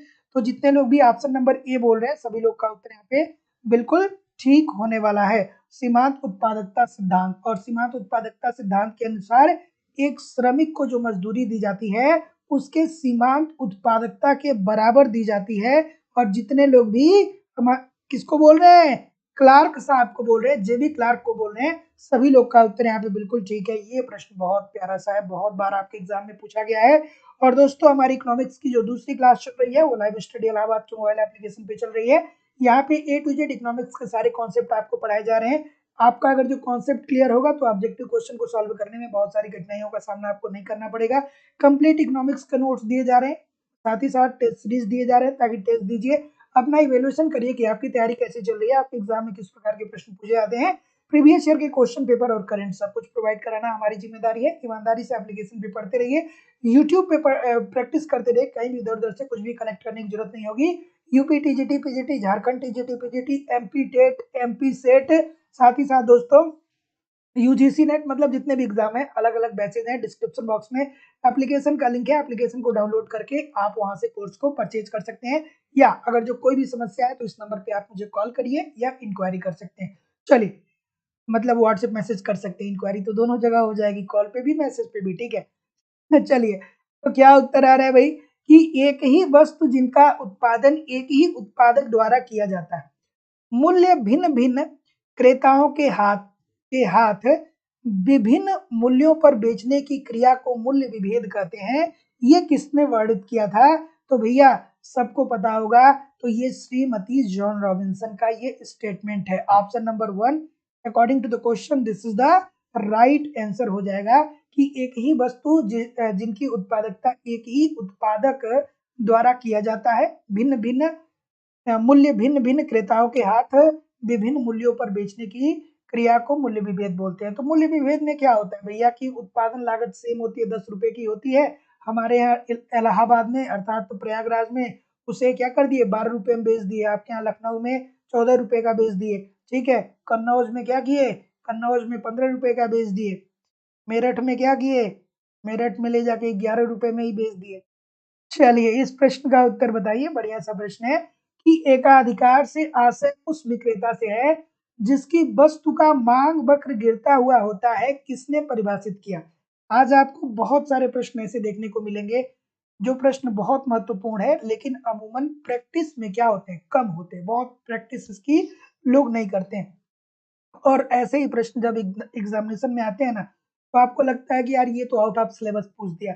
आउट ऑफ सिलेबस कुछ नहीं होता है, जो कुछ प्रश्न आपको लगता है आउट ऑफ सिलेबस है उसकी प्रैक्टिस आप नहीं किए होते हैं। तो मैं जिम्मेदारी और विश्वास से कर रहा हूँ कि आप हमारे साथ बने रहिए, सिंसियरिटी के साथ लगे रहिए, मेहनत करते रहिए, तब तक मेहनत करना यार जब तक जीतना नहीं है, ठीक है। एक ही जिंदगी मिली है, इसमें हार जाएंगे तो फिर ये जिंदगी किस काम की, है ना। दूसरे के गुलाम बन के रह जाएंगे तो फिर क्या मतलब है इस जिंदगी का। तो यार पैदा हुए हैं तो कुछ करना है ना, कुछ करना है, मेहनत करना है। क्या उत्तर हो जाएगा?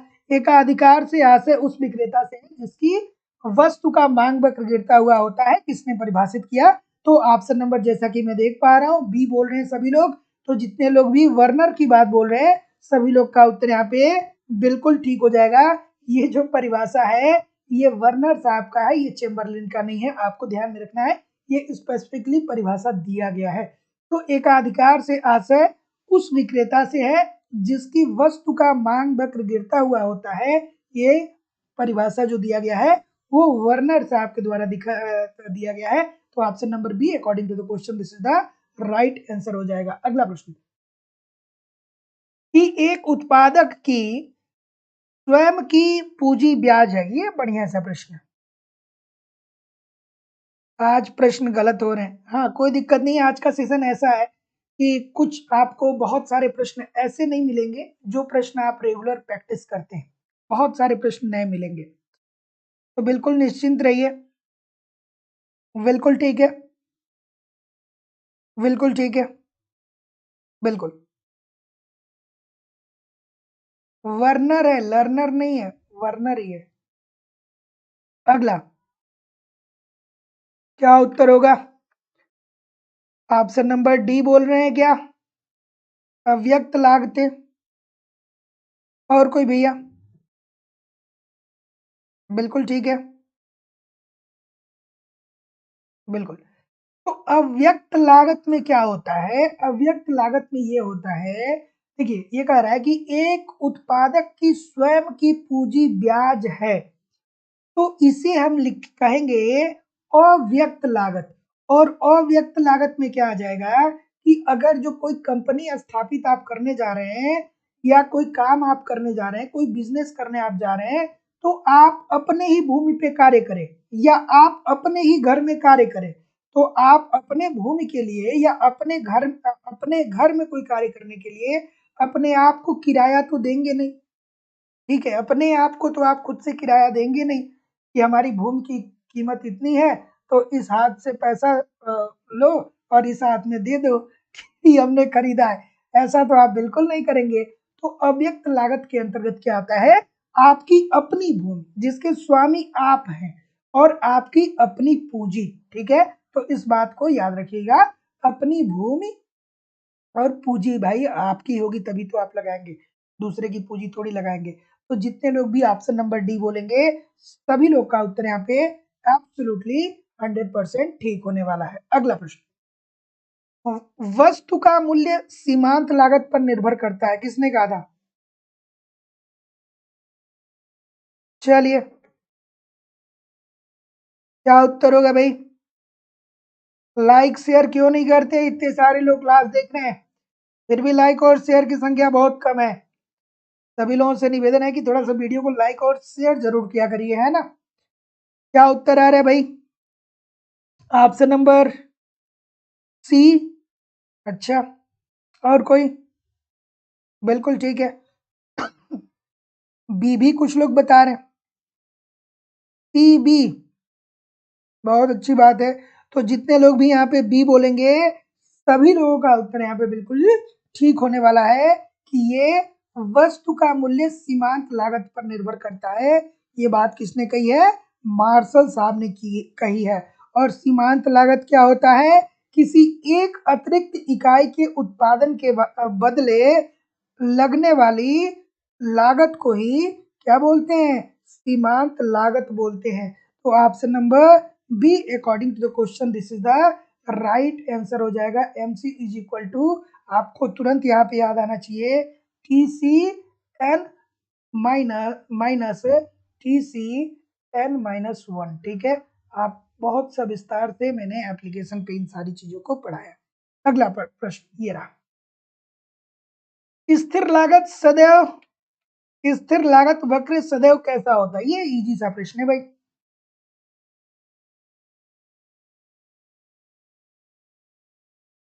अच्छा चलिए बताइए।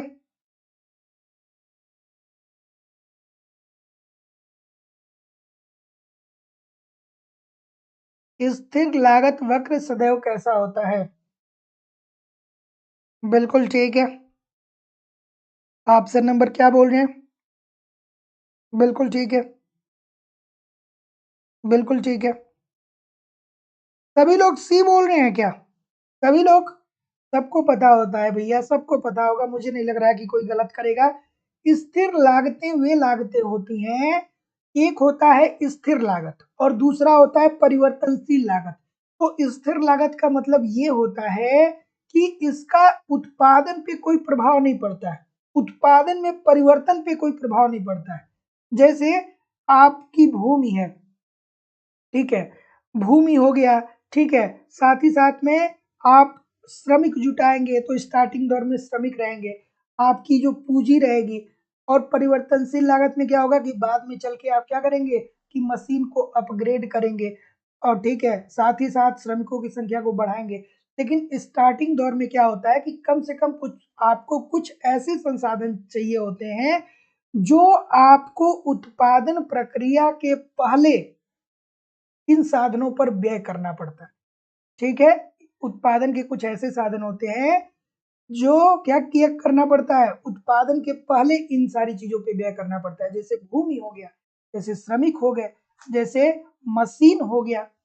अच्छा ये बताइए, मशीन जो होगा, ठीक है, अपग्रेड की बात नहीं कर रहा हूँ, जो तकनीकी होगा इसे स्थिर लागत के अंतर्गत सम्मिलित करेंगे या इसे अस्थिर लागत के अंतर्गत सम्मिलित करेंगे? अगर जो कोई एक फर्म स्थापित होता है और फर्म में मशीन आता है, ठीक है, तो मशीन और उपकरण जो होंगे इसको आप स्थिर लागत के अंतर्गत रखेंगे या आप इसे अस्थिर लागत के अंतर्गत रखेंगे? आप मुझे कमेंट करके जरूर बताइएगा।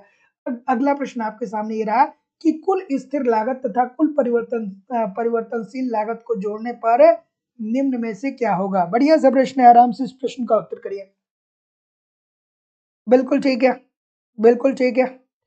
ऑप्शन नंबर किसको किसको याद आया? बिल्कुल ठीक है, बिल्कुल। हाँ, तो अगर जो आप मशीन उपकरण को खरीद रहे हैं तो ये स्थिर लागत के अंतर्गत आ जाएगा, ठीक है। लेकिन बाद में चल के अगर जो उसमें अपग्रेड कर रहे हैं या आप और उसको उसको और एक्सपेंड कर रहे हैं तब वो परिवर्तनशील लागत के अंतर्गत आएगा। बिल्कुल ठीक है। तो क्या उत्तर आ रहा है सर? ऑप्शन नंबर ए बोल रहे हैं। और कोई? और कोई? ए के अलावा और कोई? कुल लागत, बिल्कुल ठीक है भाई, सबको पता होगा कि सर देखिए लागतें दो प्रकार की होती हैं, ठीक है। कुल लागत इज इक्वल टू क्या होता है? स्थिर लागत। स्थिर लागत के अंतर्गत क्या आ जाएगा? स्थिर लागत मतलब उत्पादन होने के पहले, एक फर्म अगर जो स्थापित हो रही है तो उत्पादन होने के पहले जो पैसे जिन संसाधनों पे पैसा खर्च करना पड़ता है उसे स्थिर लागत बोलते हैं। जैसे भूमि हो गया, भूमि हो गया तो फैक्ट्री बैठानी है तो भूमि चाहिए ना सबसे पहले। अब भूमि आपके पास हो गया तो फिर आपको श्रमिक चाहिए ताकि श्रमिक काम कर सके। फिर श्रमिक आपको मिल गए तो आपको क्या चाहिए? मशीन चाहिए। तो ये सारी चीजें क्या हो गई? स्थिर लागत के अंतर्गत आ गई। अब परिवर्तनशील लागत क्या आ गई? आगे हो जाएगा कि भैया अब यहाँ पे अगर जो आप उत्पादन को प्रभावित करे, अब आपको उत्पादन बढ़ाना है तो आप क्या करेंगे कि और अच्छी किस्म के अपग्रेडेड मशीन मंगाएंगे, आप श्रम का विस्तार करेंगे। तो ये कुल लागत के अंतर्गत आता है। Option number A this is the right answer हो जाएगा। अगला, ये बढ़िया सा प्रश्न है, इन निम्न में से कौन सा समीकरण सही है? ये अच्छा सा प्रश्न है भाई, बताइए मुझे। सभी लोगों से निवेदन है कि एक बार वीडियो को लाइक और शेयर कर दिया करिए, इतने सारे लोग क्लास देख रहे हैं, क्लास आपकी है तो जिम्मेदारी भी आपकी बनती है यार। एक एक लाइक और एक शेयर करने में क्या जाता है? सभी लोगों से निवेदन है कि एक बार जरूर लाइक कर दीजिए, शेयर भी जरूर कर दिया करिए। चलिए बताइए इस प्रश्न का उत्तर कि निम्न में से कौन सा समीकरण सही है? कौन सा समीकरण सही होगा सर? ठीक है, ठीक है, बताइए। औसत लागत इज इक्वल टू क्या होता है? औसत लागत इज इक्वल टू क्या होता है? औसत परिवर्तनशील लागत। औसत परिवर्तनशील लागत और प्लस क्या होता है? कमेंट करके बताइए। और क्या होता है? प्लस क्या होता है? औसत स्थिर लागत। औसत स्थिर लागत, वही बात है, वही बात है। तो किससे इंडिकेट करते हैं भैया इसे? बी से ना। एसी, एसी क्या है? औसत लागत है। तो एसी इज इक्वल टू ए भी सी अर्थात औसत परिवर्तनशील लागत और ए एफ सी औसत स्थिर लागत। ठीक है, तो ऑप्शन नंबर बी जितने लोग भी बोल रहे हैं सभी लोग का उत्तर यहाँ पे बिल्कुल ठीक है। ए एफ सी का ए एफ सी वक्र जो होता है वो किस आकार का होता है? याद आना चाहिए आपको, है ना? चलिए इस प्रश्न का उत्तर करिए। क्या उत्तर आ रहा है भाई? मांग की मांग की लोच मापने का सूत्र क्या है? ये अच्छा सा प्रश्न। मांग की लोच कैसे मापते हैं भाई? सबको पता होगा। कहेंगे सर क्या ये बच्चों वाला प्रश्न दे दिया आपने? बच्चों वाला प्रश्न है कि नहीं है? बच्चों वाला प्रश्न है कि नहीं है? और बहुत बड़े बड़े लोग गलत कर रहे हैं इस प्रश्न को। बहुत बड़े बड़े लोग गलत कर रहे हैं इस प्रश्न को। ठीक है, तो जितने लोग भी क्या बोल रहे हैं, सी बोल रहे हैं, सभी लोग का उत्तर गलत होने वाला है। और जितने लोग भी डी बोलने वाले हैं सभी लोग का उत्तर सही होगा कि सर मांग मांग मात्रा में प्रतिशत परिवर्तन अपान आय में प्रतिशत परिवर्तन। ठीक है, तो पहले क्या बात होगी? मांग मात्रा में प्रतिशत परिवर्तन और बाद में दोस्तों आय में प्रतिशत परिवर्तन की। तो जितने लोग भी ऑप्शन नंबर डी बोल रहे हैं सभी लोग का उत्तर यहाँ पे बिल्कुल ठीक हो जाएगा। आय मांग की लोच जो है इसका मापने का सही सूत्र यही है कि मांग मात्रा में प्रतिशत परिवर्तन और आय में प्रतिशत परिवर्तन। ऑप्शन नंबर डी बिल्कुल ठीक होने वाला है, बहुत बार बताया गया है। अगला प्रश्न, मांग की लोच के विचार का संबंध मूल्य में अल्प परिवर्तन के कारण मांग की मात्रा पर पड़ने वाले प्रभाव से है। ये परिभाषा किस अर्थशास्त्री के द्वारा दिया गया? कमेंट करके बताइए। थोड़ा सा आराम से धैर्य बना के और दिमाग को ठंडा रख के प्रश्न का उत्तर करना है ना? चलिए आराम से इस प्रश्न का उत्तर करिए। और जितने लोग भी चैनल को अभी सब्सक्राइब नहीं किया, आप चैनल को सब्सक्राइब करके बेल आइकन को जरूर क्लिक कर लीजिए। ठीक है, डिस्क्रिप्शन बॉक्स में टेलीग्राम का लिंक है, टेलीग्राम को भी जरूर ज्वाइन कर लीजिए। क्या उत्तर आ रहा है भाई? मार्शल साहब की तरफ कुछ लोग जा रहे हैं, और कोई क्या बोल रहे हैं? मार्शल की तरफ सभी लोग जा रहे हैं। अच्छा भाई, सबको पता है क्या? अच्छा ठीक है, तो मांग की लोच के विचार का संबंध मूल्य में अल्प परिवर्तन के कारण मांग की मात्रा पर पड़ने वाले प्रभाव से है। ये बात जो कही गई है वो हमारे प्रोफेसर मार्शल साहब के द्वारा कही गई है। तो जितने लोग भी सर ये बोलेंगे सभी लोग का उत्तर यहाँ पे बिल्कुल ठीक होगा। कुछ महानुभाव डी बोल रहे, डी में र दिया है। ठीक है, तो यहाँ पे रेम से होना चाहिए, यहाँ पे मिसप्रिंट दिया गया है। ठीक है, यहाँ पे रेम से देना चाहिए, मिसप्रिंट दिया गया है। तो जितने लोग भी ए बोल रहे हैं बिल्कुल सही हो जाएगा। अगला प्रश्न आपके सामने ये रहा, यह तटस्थता वक्र मात्राओं के उन जोड़ों को प्रदर्शित करने वाले बिंदुओं का मार्ग होता है जिनके प्रति व्यक्ति उदासीन होता है, अतः इसे उदासीनता वक्र कहते हैं। ये किसने परिभाषित किया?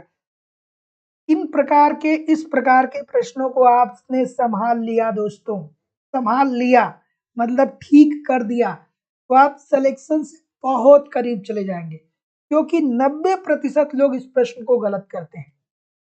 अब अमूमन जो टीजीटी पीजीटी की तैयारी करता है वो तटस्थता वक्र, ठीक है, उसमें क्या होता है कि उनके दिमाग में कुछ कुछ चीजें चलती है, सैमुअल्सन की चलती है, एलन हिक्स की चलती है। तो यहाँ पे तो वो दिए ही नहीं गए हैं भाई, है ना?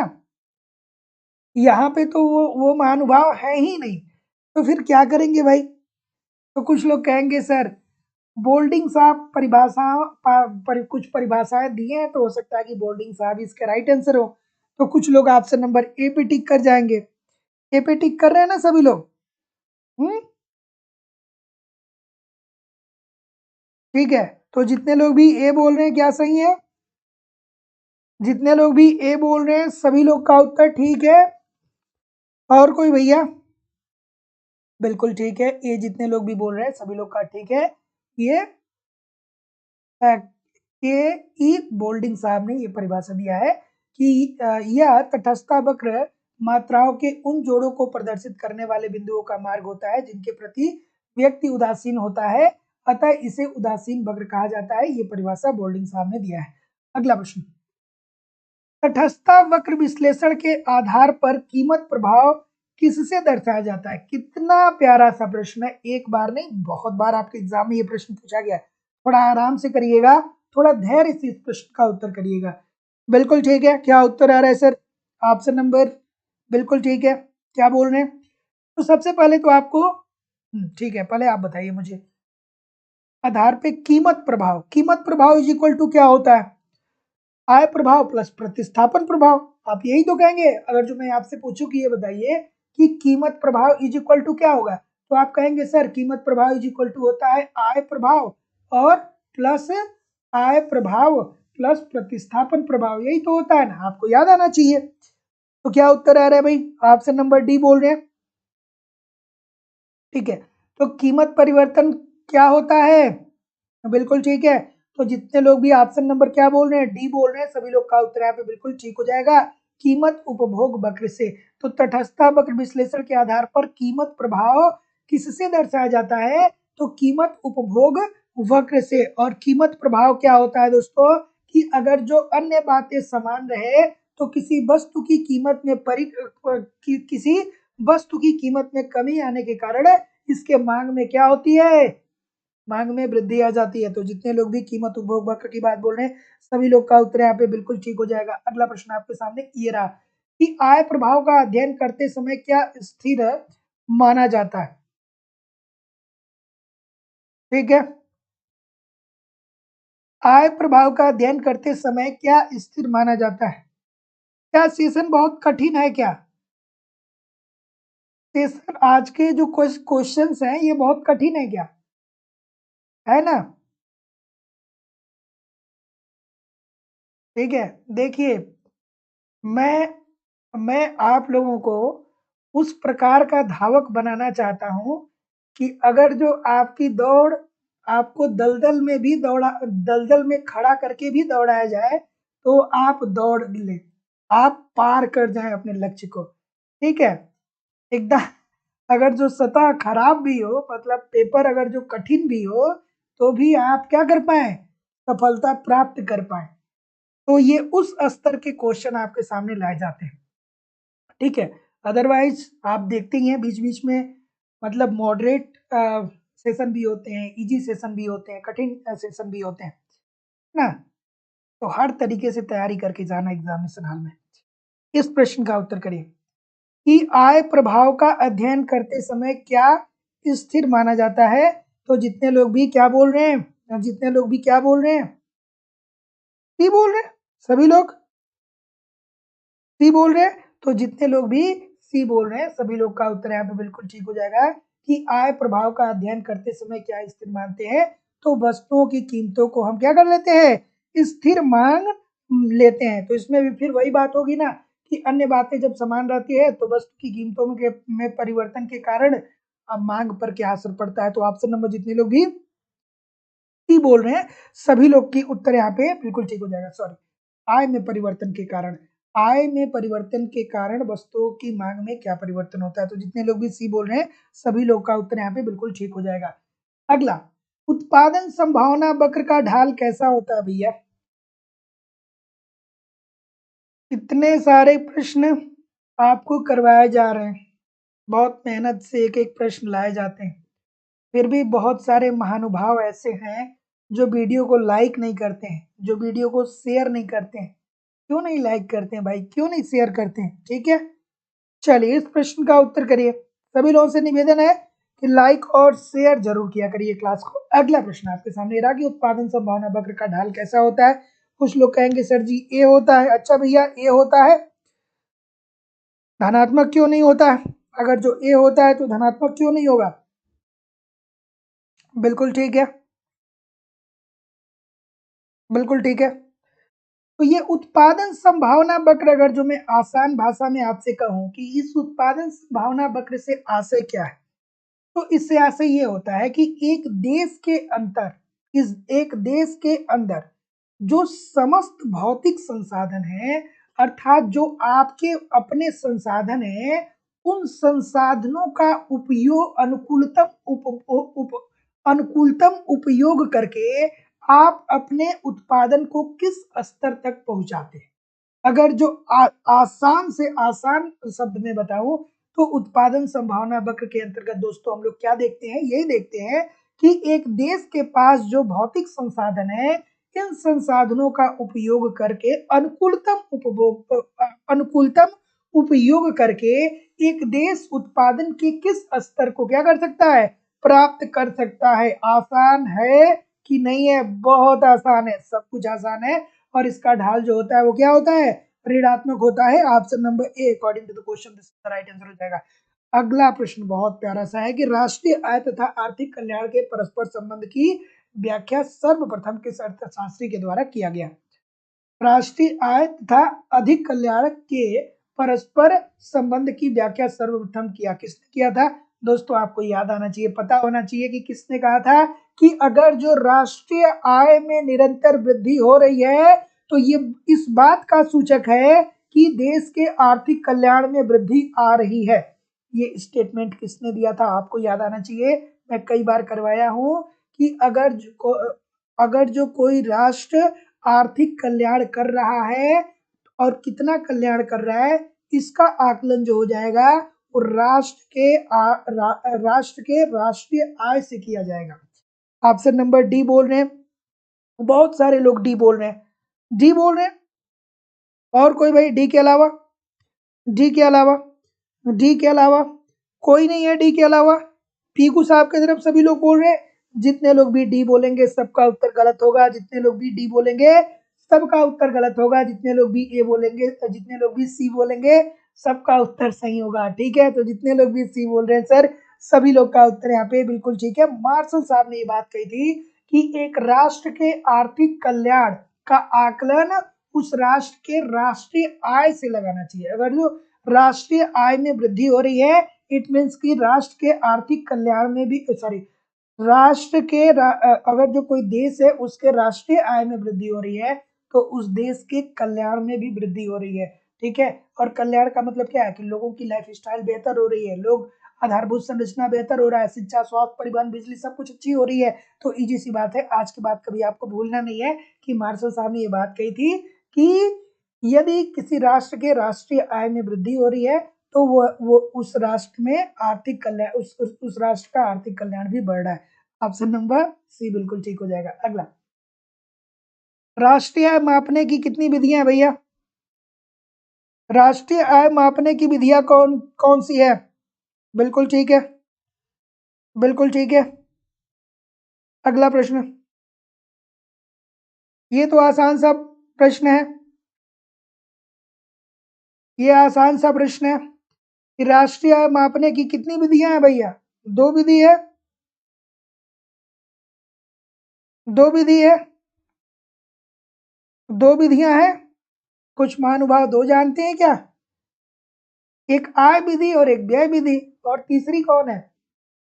हैं? तीसरी कौन है? कमेंट करके बताइए। चलिए, तो जितने लोग भी भैया बी बोल रहे हैं, तीन विधियां हैं, सभी लोग का उत्तर यहाँ पे बिल्कुल ठीक है। एक होता है भैया उत्पाद विधि या मूल्य विधि, दूसरा होता है आय विधि और तीसरा होता है व्यय विधि। तो जितने लोग भी बी बोल रहे हैं सभी लोग का उत्तर यहाँ पे बिल्कुल ठीक हो जाएगा। अगला प्रश्न कि मुद्रास्फीति अन्यायपूर्ण, मुद्रा संकुचन अनुपयुक्त, इन दोनों में से मुद्रा संकुचन अत्यधिक बुरा है क्योंकि एक निर्धन विश्व के में किराए की आमदनी पर निर्भर करने वाले अनुत्पादक वर्ग को निराश करने की अपेक्षा बेरोजगारों को उकसाना अधिक खराब है। ये आसान सी बात है। देखिए, बहुत बार मैंने बताया है, ये प्रश्न आपको यहीं पे सॉल्व कर लेना चाहिए था। ठीक है, मुद्रास्फीति में क्या होता है दोस्तों की अर्थव्यवस्था में महंगाई बढ़ती है, महंगाई बढ़ती है इट मीन्स कि क्या होगा कि वस्तुओं की कीमतों में वृद्धि होती है, लेकिन मांग भी इसका बहुत कम नहीं होता है, मांग भी बढ़ा रहता है और कीमतें भी बढ़ी होती है। इट मीन्स कि उत्पादन हो रहा है, अर्थव्यवस्था में उत्पादन हो रहा है, मतलब वस्तु मांग व पूर्ति क्रियाशील है। तो ऐसी स्थिति में इसे अन्यायपूर्ण माना जाता है क्योंकि ये क्या करता है, आपके जेब से ज्यादा पैसा निकालता है। लेकिन मुद्रा संकुचन अनुपयुक्त इसलिए है कि इसमें क्या होता है कि मांग कम होती है। जब मांग कम होती है ना तो वस्तुओं का उत्पादन भी कम होने लगता है। तो ऐसी स्थिति में ये क्या होता है, ये मंदी की स्थिति आ जाती है। तो अगर जो भैया आपसे कोई ये कहे कि आपको दो ऑप्शन दिया जा रहा है, आपको महीने का 1 लाख रुपया दिया जा रहा है और पूरा 1 लाख रुपया खर्च करना है, और दूसरी तरफ आपको ये कंडीशन दिया जाए कि महीने को आपको 5 रुपया मिल रहा है और 5 ही रुपया आपको खर्च करना है। तो आप क्या कहेंगे, आप कहेंगे 1 लाख खर्च करेंगे भाई, 5 रुपये क्यों खर्च करेंगे, हम महीने का 1 लाख रुपये खर्च करेंगे। तो ये इस वाली चीज को आप स्वीकार कर लेंगे, ठीक है। लेकिन ये वाला जो है ये सबसे बुरा है, इसलिए कि यहाँ पे देश मंदी में चला जाता है। तो जितने लोग भी बी बोल रहे हैं सभी लोग का उत्तर यहाँ पे बिल्कुल ठीक हो जाएगा। अगला, मुद्रा संकुचन वह स्थिति है जिसमें मुद्रा का मूल्य बढ़ता है। बढ़िया सा प्रश्न है। और जितने लोग भी अभी तक लाइक और शेयर नहीं किए हैं सभी लोग लाइक शेयर कर दीजिए। चैनल को जिन लोगों ने सब्सक्राइब नहीं किया चैनल को सब्सक्राइब करके बेल आइकन को जरूर क्लिक कर दीजिएगा। बढ़िया सा प्रश्न है आपके सामने कि मुद्रा संकुचन वह स्थिति है जिसमें मुद्रा का मूल्य बढ़ता है। ये बात किसने कही थी, बताइए आप मुझे। ये बात किस अर्थशास्त्री ने कही थी भाई, बिल्कुल ठीक है। तो दोस्तों लाइव स्टडी इलाहाबाद के मोबाइल एप्लीकेशन पे आपकी इकोनॉमिक्स की दूसरी क्लास चल रही है। यहाँ पे A to Z इकोनॉमिक्स के सारे कॉन्सेप्ट आपको पढ़ाए जा रहे हैं। कंप्लीट इकोनॉमिक्स के नोट्स भी आपको दिए जा रहे हैं, कंप्लीट टेस्ट सीरीज भी आपको दिया जा रहा है। टेस्ट दीजिए, अपना इवैल्यूएशन करिए, आपकी तैयारी कैसी चल रही है। प्रीवियस ईयर के क्वेश्चन पेपर और करंट सब कुछ प्रोवाइड कराना हमारी जिम्मेदारी है। ईमानदारी से एप्लीकेशन पे पढ़ते रहिए, यूट्यूब पे प्रैक्टिस करते रहिए। कहीं भी इधर उधर से कुछ भी आपको परचेज करने की जरूरत नहीं पड़ेगी, कुछ भी आपको अलग से कलेक्ट करने की जरूरत नहीं होगी। एडमिशन ओपन है दोस्तों, डिस्क्रिप्शन बॉक्स में एप्लीकेशन का लिंक है, वहां से डायरेक्ट जाके आप कोर्स को परचेज कर सकते हैं। या UP TGT PGT Jharkhand TGT PGT की फीस केवल 2,000 रुपए है। तो इस नंबर पे आप पेमेंट कर सकते हैं, गूगल पे, फोन पे या पेटीएम के माध्यम से, और उसका स्क्रीनशॉट सेंड कर सकते हैं। UGC NET MP TET MP SET की फीस 2500 रुपए है, तो इस नंबर पे पेमेंट करके एडमिशन ले सकते हैं। तो क्या उत्तर आ रहा है भाई, जैसा कि मैं देख पा रहा हूँ ऑप्शन नंबर क्या बोल रहे हैं, सी बोल रहे हैं। जितने लोग भी पीगू साहब को बोल रहे हैं सर सभी लोग का उत्तर ठीक होगा कि मुद्रा संकुचन वह स्थिति है जिसमें मुद्रा का मूल्य बढ़ता है। ये परिभाषा जो दिया गया था वो पीगू साहब के द्वारा दिया गया था। ऑप्शन नंबर क्या होगा, C, this is the right answer हो जाएगा। अर्थात मुद्रा स्फीति और मुद्रा के मूल्य में इन्होंने क्या बताया था, विपरीत संबंध बताया था, ठीक है। सॉरी, मुद्रा संकुचन और मुद्रा स्फीति के मध्य विपरीत संबंध बताया था। ऑप्शन नंबर सी बिल्कुल ठीक हो जाएगा। अगला, विनिमय का समीकरण किसके समीकरण को कहा जाता है। बढ़िया सा प्रश्न है, इस प्रश्न का उत्तर करिए। विनिमय का समीकरण किसके समीकरण को कहा जाता है, प्रश्न ऐसे भी पूछा जाता है आपके एग्जाम में, ठीक है। प्रश्न ऐसे भी पूछा जाता है, ठीक है, बिल्कुल ठीक है। तो जितने लोग भी क्या बोल रहे हैं, फिशर, मार्शल और कोई भैया, the purchasing power of money किसकी है, the purchasing power of money किसकी है, कमेंट करके आप मुझे बताएंगे क्या। Purchasing power of money M B is equal to P T, बाद में क्या जोड़ा, एम डैश भी डैश, ठीक है। तो पुराना समीकरण M B is equal to P T, संशोधित संशोधित समीकरण M dash B dash plus M B is equal to P T किसका है सर, किसका है, सर साहब का है।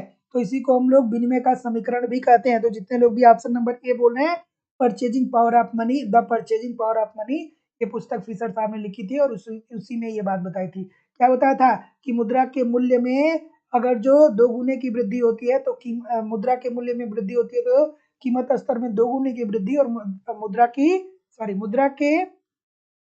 मुद्रा की मात्रा में अगर जो वृद्धि होती है तो कीमत स्तर 2 गुना बढ़ता है और मुद्रा का मूल्य आधा होता है। अगला प्रश्न आपके सामने ये रहा, मुद्रा का मूल्य क्या होता है। ये बढ़िया सा प्रश्न है भाई, सभी लोग एक बार वीडियो को लाइक और शेयर जरूर कर दिया करिए। देखिए कितना प्यारा सा प्रश्न है कि ये बताइए कि मुद्रा का मूल्य क्या होता है, मुद्रा का मूल्य क्या होता है, बिल्कुल ठीक है। हाँ, 1911 में अली कंबर जी बता रहे हैं कि सर जी फिशर साहब ने 1911 में ही लिखा था the purchasing power of money, बिल्कुल आपकी बात सही है, 1911 this is the right answer हो जाएगा। अगला प्रश्न आपका आपके सामने ये रहा कि मुद्रा का मूल्य क्या होता है भैया। सी सभी लोग बोल रहे हैं क्या कि मुद्रा की क्रय शक्ति होती है। बिल्कुल ठीक है भैया। 10 रुपए की क्रय शक्ति अलग है। 10 रुपए में क्या मिलेगा? 5 रुपए में क्या मिलेगा? 5 रुपए में क्या मिलेगा? 5 रुपए में पार्ले जी बिस्किट मिलेगा। 10 रुपए में क्या होगा? 10 रुपए में थोड़ा और ठीक ठाक बिस्किट मिलेगा। ठीक है। 50 रुपए में थोड़ा और ठीक बिस्किट मिलेगा। तो क्या होगा? मुद्रा का मूल्य क्या होता है? मुद्रा की क्रय शक्ति की 1 रुपए की क्रय शक्ति अलग है, 5 रुपए की क्रय शक्ति अलग है, 10 रुपए की क्रय शक्ति अलग है, 20 रुपए की क्रय शक्ति अलग है। 2000 की नोट हो तो फिर बहुत अच्छी बात है। अगला प्रश्न आपके सामने ये रहा कि मूल्यमान का उदाहरण है। देखिए कितना मजेदार सा प्रश्न और बहुत प्यारा सा प्रश्न है। अब ये मूल्यमान जो शब्द है ना, ये कई बार आपके एग्जाम में पूछा गया है, लेकिन बहुत सारे लोग गलत करते हैं कि ये मूल्यमान क्या होता है। सर हमने तो कभी पढ़ा ही नहीं कि मूल्यमान क्या होता है। चलिए बता दीजिए। ठीक है, क्या उत्तर होगा? मूल्यमान का उदाहरण क्या होता है? ऑप्शन नंबर क्या बोल रहे हैं सर? सी बोल रहे हैं सभी लोग। अच्छा, कुछ लोग ये भी बोलिए भारतीय रुपया हो गया यार। कोई डी वाला नहीं है? कोई डी वाला नहीं है? नोग्रो सबसे अलग दिख रहा है तो सबसे अलग दिख रहा है यही ना। जैसे बहुत सारे लोग एग्जामिनेशन में बैठते हैं तो ये बात उनके दिमाग में आता है कि यार ये भारतीय रुपया है, ये भी मुद्रा है, अमेरिकी डॉलर ये भी मुद्रा है, ब्रिटेन पौंड है ये भी मुद्रा है, इसमें सबसे अलग यही दिख रहा है। नोगरो सबसे अलग दिख रहा है तो नोगरो को ही राइट आंसर मान दीजिए। ठीक है, लेकिन ऐसा नहीं होता है। तो जितने लोग भी क्या बोल रहे हैं अमेरिकी डॉलर, सभी लोग का उत्तर यहाँ पे बिल्कुल ठीक है। तो मूल्यमान का उदाहरण क्या होता है? अमेरिकी डॉलर। और इसका मतलब क्या होता है कि जब अंतरराष्ट्रीय व्यापार होता है ना तो अमेरिकी डॉलर जो है वो हर जगह मान्य है। ठीक है।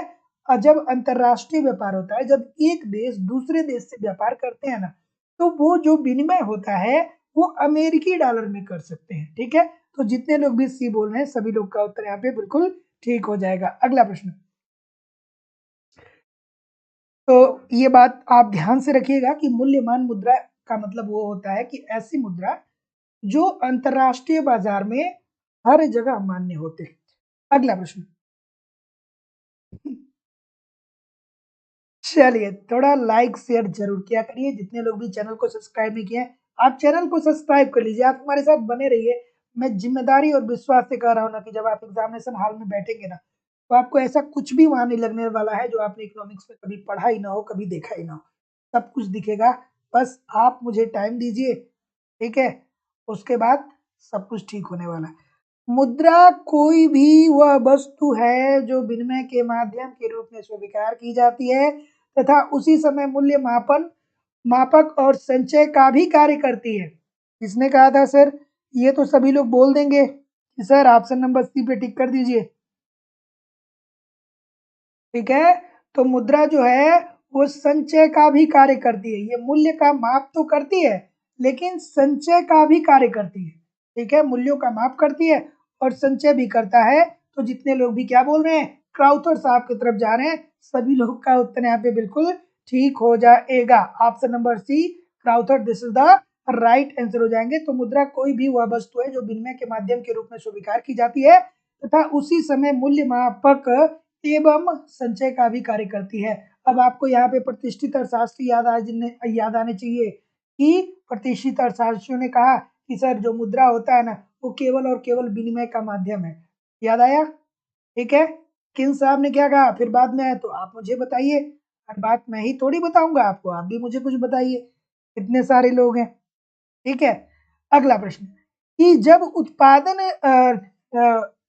उत्पादन विदेश में घरेलू बाजार कीमत से कम बेचा जाता है या उत्पादन लागत से कम बेचा जाता है तो ये कहलाता है। ये इजी सी बात है भाई।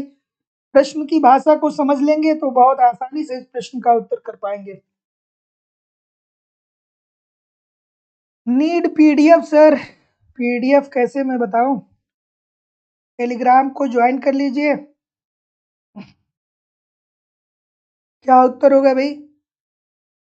जी महानुभाव। अधिमूल्यन होता है या डंपिंग होता है, राशिपातन होता है? ठीक है भाई।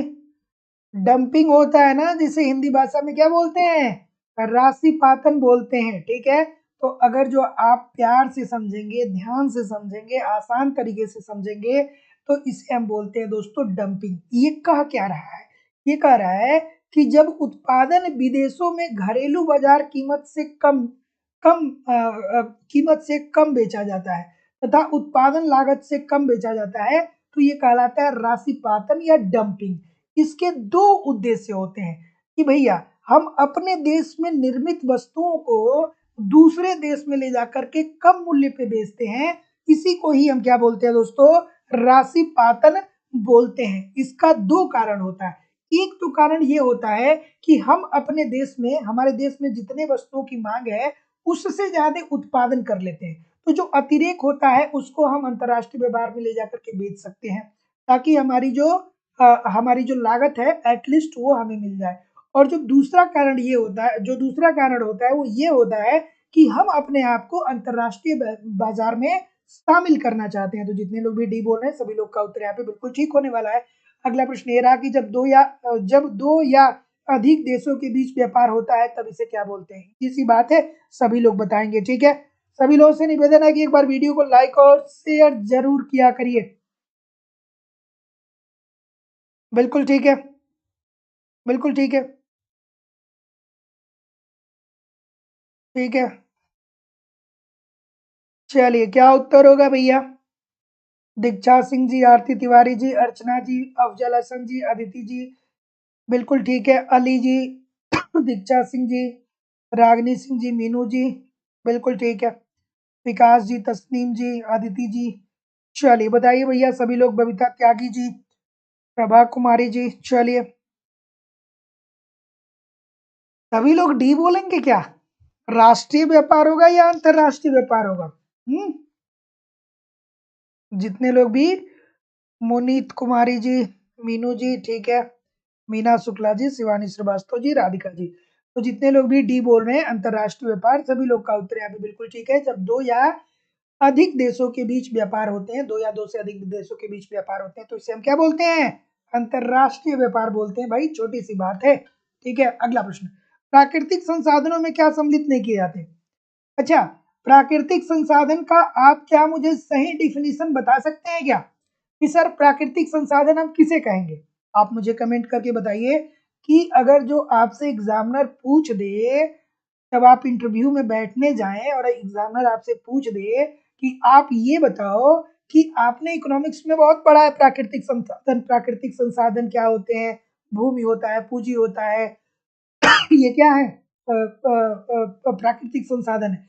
लेकिन वास्तविक रूप से प्राकृतिक संसाधन जो होते हैं इसकी परिभाषा क्या होगी, तो आप मुझे क्या कमेंट करके बताएंगे, आप मुझे बताइए।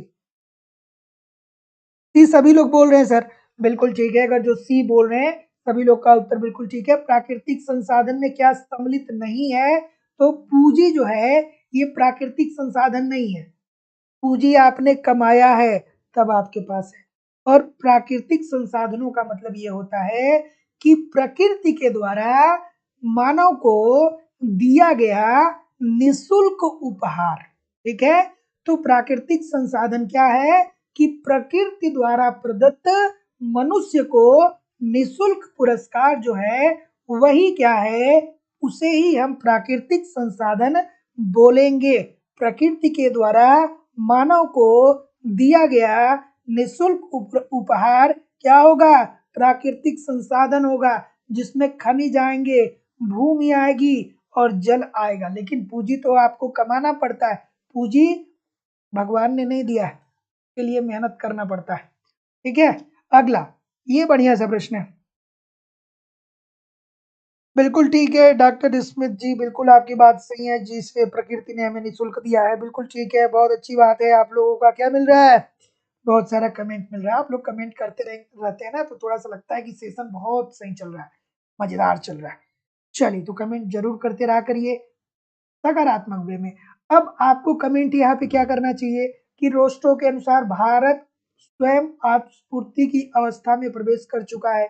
कब प्रवेश कर चुका, तो रोस्टो साहब की पुस्तक का नाम याद आ जाना चाहिए कि रोस्टो साहब ने एक पुस्तक लिखा जिसका नाम था the stage of economic growth. उसमें उन्होंने आर्थिक विकास के 5 चरण को बताए। पहला चरण था क्या? मंदी की अवस्था। दूसरा आत्मस्फूर्ति के पूर्व की अवस्था। तीसरा आत्मस्फूर्ति की अवस्था। चौथा परिपक्वता की ओर अग्रसर। और पांचवा अत्यधिक उपभोग।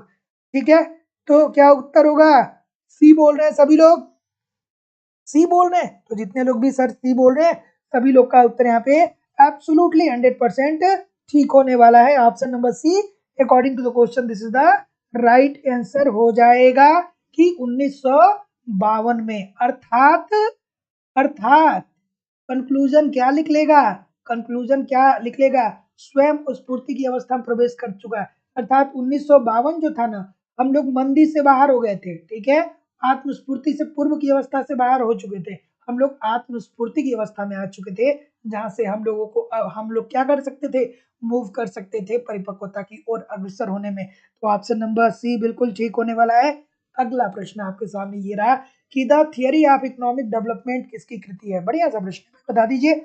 जितने लोग भी चैनल को सब्सक्राइब नहीं किया है, चैनल को सब्सक्राइब करके बेल आइकन को जरूर क्लिक कर दीजिए। ईच एंड एवरी डे आपको शाम को 7 बजे से लाइव क्लासेस यहाँ पे देखने को मिलता है। क्या उत्तर आ रहा है सर? ऑप्शन नंबर बिल्कुल ठीक है, सबको पता होना चाहिए। बिल्कुल ठीक है। क्या उत्तर आ रहा है?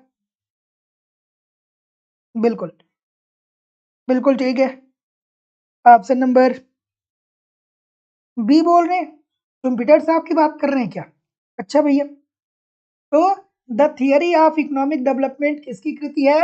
ये सुम्पीटर साहब की है। और इसी में सुम्पीटर साहब ने क्या कहा था? नव प्रवर्तन की बात की थी और कहा था कि एक उद्यमी को लाभ इसलिए मिलता है ताकि वो नए नए आइडियाज लाता है। नए नए आइडियाज लाने के कारण एक उद्यमी को लाभ मिलता है। और उन्होंने कहा था, दो बातें बार बार बोलता हूँ, आपको याद आना चाहिए कि कहा था कि एक तो जब नए नए सोच के साथ आप आते हैं, जब कुछ नया करते हैं तो उसके कारण आपको लाभ मिलता है। लेकिन जब नया आप सोच लेते हैं तो आपको पूंजी भी चाहिए। तो पूंजी आप क्या करिए? बैंक से साख ले लीजिए। ठीक है, ये दो बातें आपको ध्यान रखनी है कि एक तो आप नया सोच रखिए, नए नए चीजों को लाइए, और फिर जब पूंजी की जरूरत हो तो आप बैंक से क्या कर लीजिए? ऋण ले लीजिए।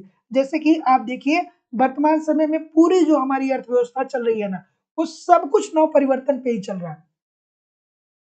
जो भी हम इम्प्रूवमेंट कर रहे हैं, जो भी हमारी इकोनॉमी इम्प्रूव हो रही है, सब कुछ नो परिवर्तन ही है यार। ठीक है, जैसे देखिए अभी मैं आपको बता दूं कि क्या हो रहा है कि 4G अब दम तोड़ रहा है, धीरे धीरे 5G आ रहा है। ठीक है, तो किसी ने सोचा ना कि भैया 4G तो फोन भी हमने बेच लिया, 4G हमने सिम भी बेच लिया, अब 130 करोड़ हैं, सभी के पास 4G हो गया। अब इनको 130 करोड़ फोन और बेचो, 130 करोड़ सिम और बेचो, कैसे बेचा जाए? तो 5G लेते आइए, 5G लाइए, पूरा ये 130 करोड़ फोन जो है वो खराब हो जाएगा। फिर तुरंत मोबाइल की जो मार्केटिंग होगी वो अप हो जाएगी, सभी लोग खरीदेंगे भाई, 5G का यूज करेंगे। ठीक है, तो जितने लोग भी बी बोल रहे हैं सभी लोग का उत्तर यहाँ पे बिल्कुल ठीक हो जाएगा। जैसे देखिए करोड़ों लोग, लाखों करोड़ों लोग ऐसे हैं जिनके पास कार ऑलरेडी था। ठीक है, लेकिन अब क्या हो रहा है? अब नया कार में एक नया परिवर्तन आ गया कि अब सनरूफ वाला कार चाहिए। ठीक है, भले से 20 लाख रुपए की कार आपकी पड़ी है गैरेज में, लेकिन भैया अब जो ऊपर से खुले, शरीर बाहर करके कार के ऊपर थोड़ा देख पाए, वैसी कार खरीदनी है। वो 20 लाख रुपए वाला जो पुराना वाला था वो खत्म, अब नया खरीदिए। ठीक है, तो उसने एक छोटा सा, क्या किसी ने सोचा होगा ना, चलो छोटी सी जगह बना दो ऊपर से। ठीक है, तो उस छोटी सी जगह के लिए क्या हो रहा है कि आप लाखों रुपए दे रहे हैं। अगला प्रश्न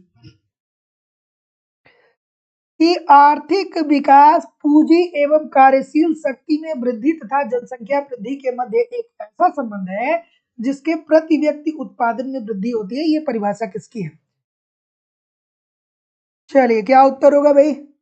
ऑप्शन नंबर, क्या उत्तर आ रहा है? की बोल रहे हैं, रोस्टो साहब की बात कर रहे हैं सभी लोग। सी के अलावा और कोई भी नहीं है? कोई नहीं है? बहुत अच्छी बात है। जितने लोग भी पीछे पीछे जाते हैं सब डूबते हैं। जितने लोग भी पीछे पीछे जाते हैं ना सब डूबते हैं। इस ठीक है, सब गलत, जितने हैं सब गलत, सब गलत, सभी लोग गलत हो जाएंगे, है ना। ये एक अर्थशास्त्री हुए जिनका नाम था ब्राइट सिंह, ठीक है। इन्होंने ये बात कही थी कि आर्थिक विकास पूंजी एवं कार्यशील शक्ति में वृद्धि तथा जनसंख्या वृद्धि के मध्य एक ऐसा संबंध है जिससे प्रति व्यक्ति उत्पादन में वृद्धि होती है। ये ब्राइट सिंह के द्वारा कहा गया, न कि रोस्टो साहब के द्वारा कहा गया। तो क्या उत्तर आ रहा है? D according to the question this is the right answer हो जाएगा। चूंकि ये दिया गया स्पेसिफिकली परिभाषा है, इसलिए बहुत सारे लोगों को क्या हो रहा है, कंफ्यूजन हो रहा है, बहुत सारे लोग गलतियां कर रहे हैं। तो जितने लोग भी थोड़ा सा ध्यान से देखिए, थोड़ा ध्यान से देखिए, थोड़ा सा प्रश्न को ध्यान से देखिए, सब कुछ तैयार हो जाएगा, बस ईमानदारी से बने रहिएगा। अगला प्रश्न कि वह कृषि भूमि धारण जो 5 व्यक्तियों के परिवार को रोजगार एवं भरण पोषण देने में समर्थ है, उस भूमि को आप क्या कहेंगे, बता दीजिए।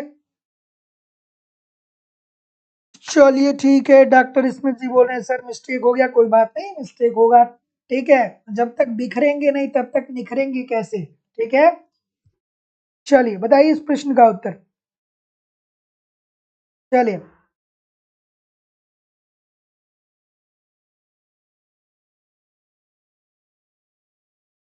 चलिए, जिंदगी में बिखरने के लिए, निखरने के लिए बिखरना पड़ता है ना, तो गलती हो रही है तो कोई दिक्कत नहीं है।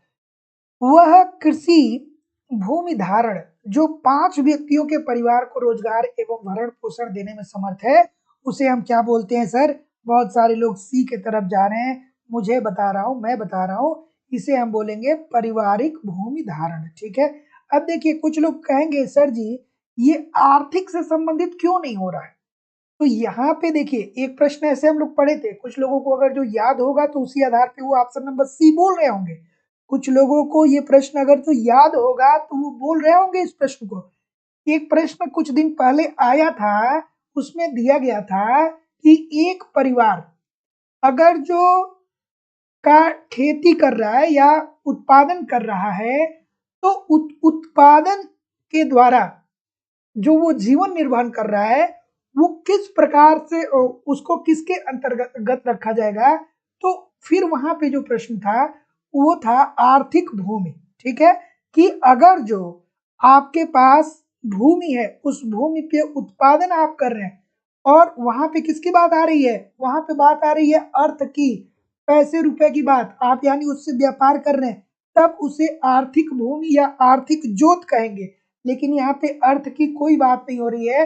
वह कृषि भूधारण जो 5 व्यक्तियों के परिवार को रोजगार देता है एवं भरण पोषण देने में सक्षम है, वो कहलाता है दोस्तों पारिवारिक भूमि धारण। अगला प्रश्न आपके सामने ये रहा, उत्तर प्रदेश में जमींदारी उन्मूलन अधिनियम कब स्वीकृत किया गया? सॉरी, मध्य प्रदेश में। तो अब जो लोग मध्य प्रदेश से हमारे साथ जुड़े हैं, वो लोग एमपी टेट और एमपी सेट का बैच चल रहा है, आप जरूर ज्वाइन करिए, सारी चीजें आपको पढ़ाई जा रही है ना।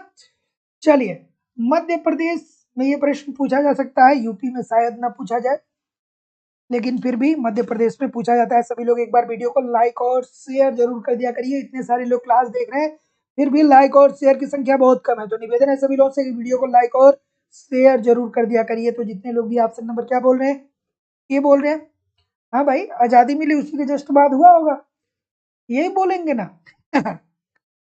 आप इस प्रश्न को नहीं जानते होंगे तो फिर आप कॉमन सेंस लगाएंगे, फिर कहेंगे कि सर जी जमींदारी उन्मूलन अधिनियम जो है ये जब आजादी मिली उसी के बाद हुआ होगा। तो पहला ऑप्शन आप देखेंगे तो कहेंगे 1949 ठीक होगा ज्यादा, लेकिन जब थोड़ी देर और आगे बढ़ेंगे तो आपको लगेगा कि यहाँ तो 1950 भी दिया गया है, फिर 51 भी है और फिर 52 भी है। फिर आपका मूड क्या हो जाएगा, ऑफ हो जाएगा, और आपका जो कॉन्फिडेंस लेवल होगा वो डाउन हो जाएगा। लेकिन अगर जो पढ़े रहेंगे तो कभी डाउन नहीं होने वाला है। तो मध्य प्रदेश में जमींदारी उन्मूलन अधिनियम कब स्वीकृत किया गया दोस्तों? तो ये किया गया था 1951 में। तो ऑप्शन नंबर जितने लोग भी सी बोल रहे हैं सभी लोग का उत्तर यहाँ पे बिल्कुल ठीक है। और यहाँ पे ध्यान रखिएगा कि मध्य प्रदेश और यूपी में भी, ठीक है, उत्तर प्रदेश में भी अगर जो पूछे उत्तर प्रदेश में जमींदारी उन्मूलन अधिनियम कब स्वीकृत किया गया था, तो वो भी दोस्तों 1951 भी होगा, 1951 ही होगा। बिहार की बात पूछे, बिहार की बात पूछे तो भी क्या होगा, 1951 ही होगा। तो उत्तर प्रदेश, मध्य प्रदेश और बिहार में जमींदारी उन्मूलन अधिनियम जो स्वीकृत किया गया वो 1951 में शुरू किया गया था। तो जितने लोग भी ऑप्शन नंबर सी बोल रहे हैं सभी लोग का उत्तर यहाँ पे बिल्कुल ठीक हो जाएगा। निम्नलिखित में से कौन सी पुस्तक प्रोफेसर अमर्त्य सेन की नहीं है? बिल्कुल ठीक है। इस ये प्रश्न देखिए, मैं आपको बहुत अच्छे से बता रहा हूँ। मेरा केवल उद्देश्य नहीं है कि मैं क्वेश्चन बता दूं आप समझ जाओ। मेरा उद्देश्य ये है कि आपको ये भी बताया जाए कि एग्जामिनेशन में गलतियां क्यों होती है और ये एग्जामिनर जो प्रश्न बनाया है वो क्यों बनाया है, कैसे बनाया है, आपकी वो किस धारणा को चेकआउट करना चाहता है। यहाँ पे ये दिया गया है कि निम्नलिखित में से कौन सी पुस्तक प्रोफेसर अमर्त्य सेन की है। अगर जो बहुत सारे लोग ये नहीं वाला टर्म नहीं पढ़ते, ठीक है, तो अगर जो आप ये नहीं वाला टर्म नहीं पढ़ेंगे ना तो फिर आसानी से इस प्रश्न को आप गलत कर देंगे। ठीक है, बिल्कुल ठीक है। तो जितने लोग भी क्या बोल रहे हैं, एशियन ड्रामा जो है वो किसकी है, गुरनार मेडल साहब की है। सभी लोग का उत्तर यहाँ पे बिल्कुल ठीक है, ये अमर सेन की नहीं है, गुरनार मेडल की। Option number A this is the right answer हो जाएगा। अगला, थोड़ा सा आराम से इस प्रश्न का उत्तर करिएगा और जो लोग भी एडमिशन ले रहे हैं थोड़ा सा निवेदन है आप सभी लोगों से कि अभी कृपया करके कॉल या मैसेज ना करिए, ठीक है।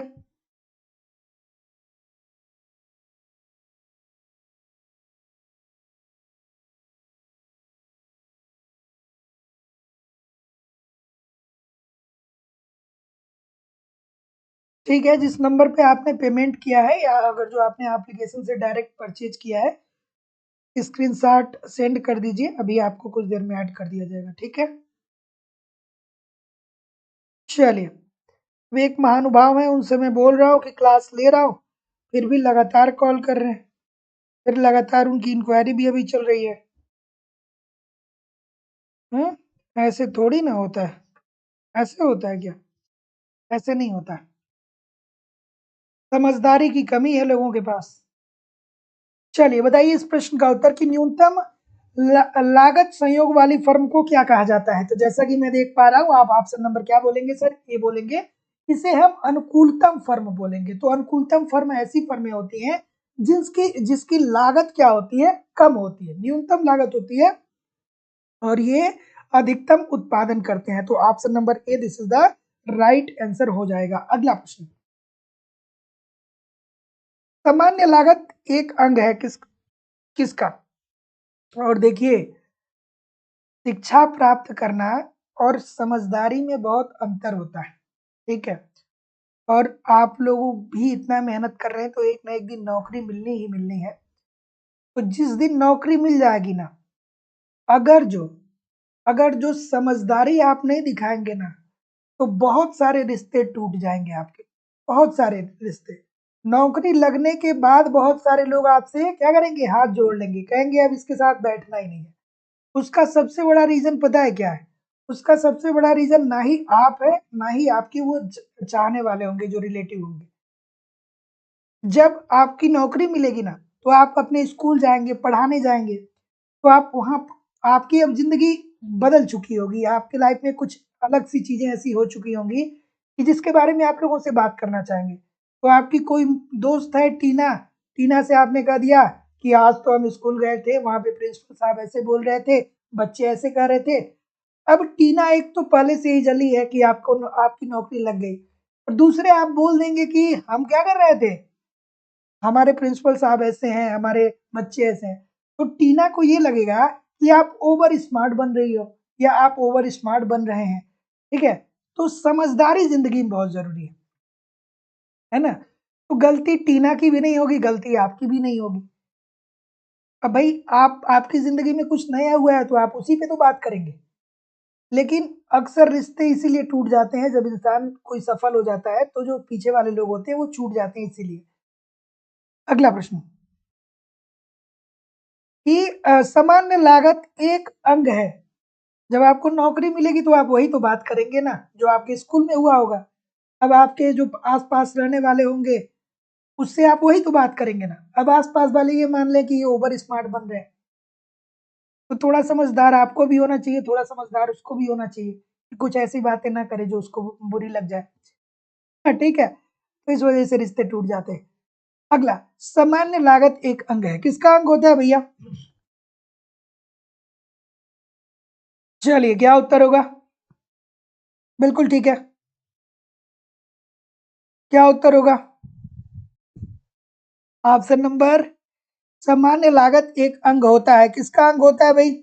तो जितने लोग भी ए बोल रहे हैं सभी लोग का उत्तर यहाँ पे बिल्कुल ठीक हो जाएगा। बिल्कुल। तो जितने लोग भी ए बोल रहे हैं सन्निहित लागत, सभी लोग का उत्तर बिल्कुल ठीक हो जाएगा। तो सामान्य लागत को क्या बोलते हैं भैया हम लोग? सन्निहित लागत बोलते हैं। ये लागत ऐसी लागतें होती हैं जो उद्योग में बने रहने के लिए इन लागतों को लगाना क्या होता है? अत्यंत आवश्यक होता है, जरूरी होता है। तो जितने लोग भी ए बोल रहे हैं सभी लोग का उत्तर यहाँ पे बिल्कुल ठीक हो जाएगा। अगला, सूची 1 को सूची 2 के साथ सुमेलित करिए। और लगातार परिश्रम करना है यार, लगातार मेहनत करना है, जब तक सफलता मिल न जाए तब तक लगे रहना है। ठीक है? जिंदगी अगर जो पूरी संघर्ष में भी बीत जाएगी ना तो भी बहुत मजा आएगा। लेकिन जिस दिन घर में खाली बैठ जाएंगे ना, उस दिन आपको लगेगा कि यार क्या है जिंदगी, कोई भी आएगा कुछ भी बोल के चला जाएगा। संघर्ष करते रहेंगे तो कम से कम लोगों को ये लगेगा कि हाँ संघर्ष चल रहा है जिंदगी में। जिस दिन दुनिया को ये पता चल जाएगा कि अरे ये तो कुछ नहीं कर रहा है, ये तो कुछ नहीं कर रही है, फिर जिंदगी बहुत बहुत कॉम्प्लिकेटेड होने वाली है। क्या उत्तर होगा भाई? ऑप्शन नंबर अच्छा, इसमें ऑप्शन दिया ही नहीं गया है। तो क्या बोल रहे हैं? 3 1 2 4, 3 1 2 4 बोल रहे हैं क्या? अच्छा भाई, तो चलिए, अगर जो निरपेक्ष सुलाभ का नियम की बात करें दोस्तों, तो एडम स्मिथ साहब को कौन भूल पाएगा? कोई भूल ही नहीं सकता है, बहुत बार हम लोगों ने पढ़ा है। कारक अनुपात तथा व्यापार की बात करें तो ये किसने दिया था दोस्तों? लियोनतीफ साहब ने। प्रस्ताव वक्र एजवर्थ मार्शल कहाँ पे है? यहाँ पे। औसत लागत की बात है बटलर, सबको पता ही होगा। ठीक है, अगला प्रश्न, सूची 1 को सूची 2 के साथ सुमेलित करिए। वास्तविक राष्ट्रीय आय में निरंतर वृद्धि आर्थिक समृद्धि का द्योतक है। क्या ये बात सही है? और अगर जो ये बात सही है तो राष्ट्रीय आय की वृद्धि आवश्यक रूप से प्रति व्यक्ति आय को नहीं दर्शाती है। क्या ये बात सही है? बिल्कुल ठीक है। इजी सी बात है। कोई गलत करेगा क्या? कोई गलत करेगा क्या इस प्रश्न को?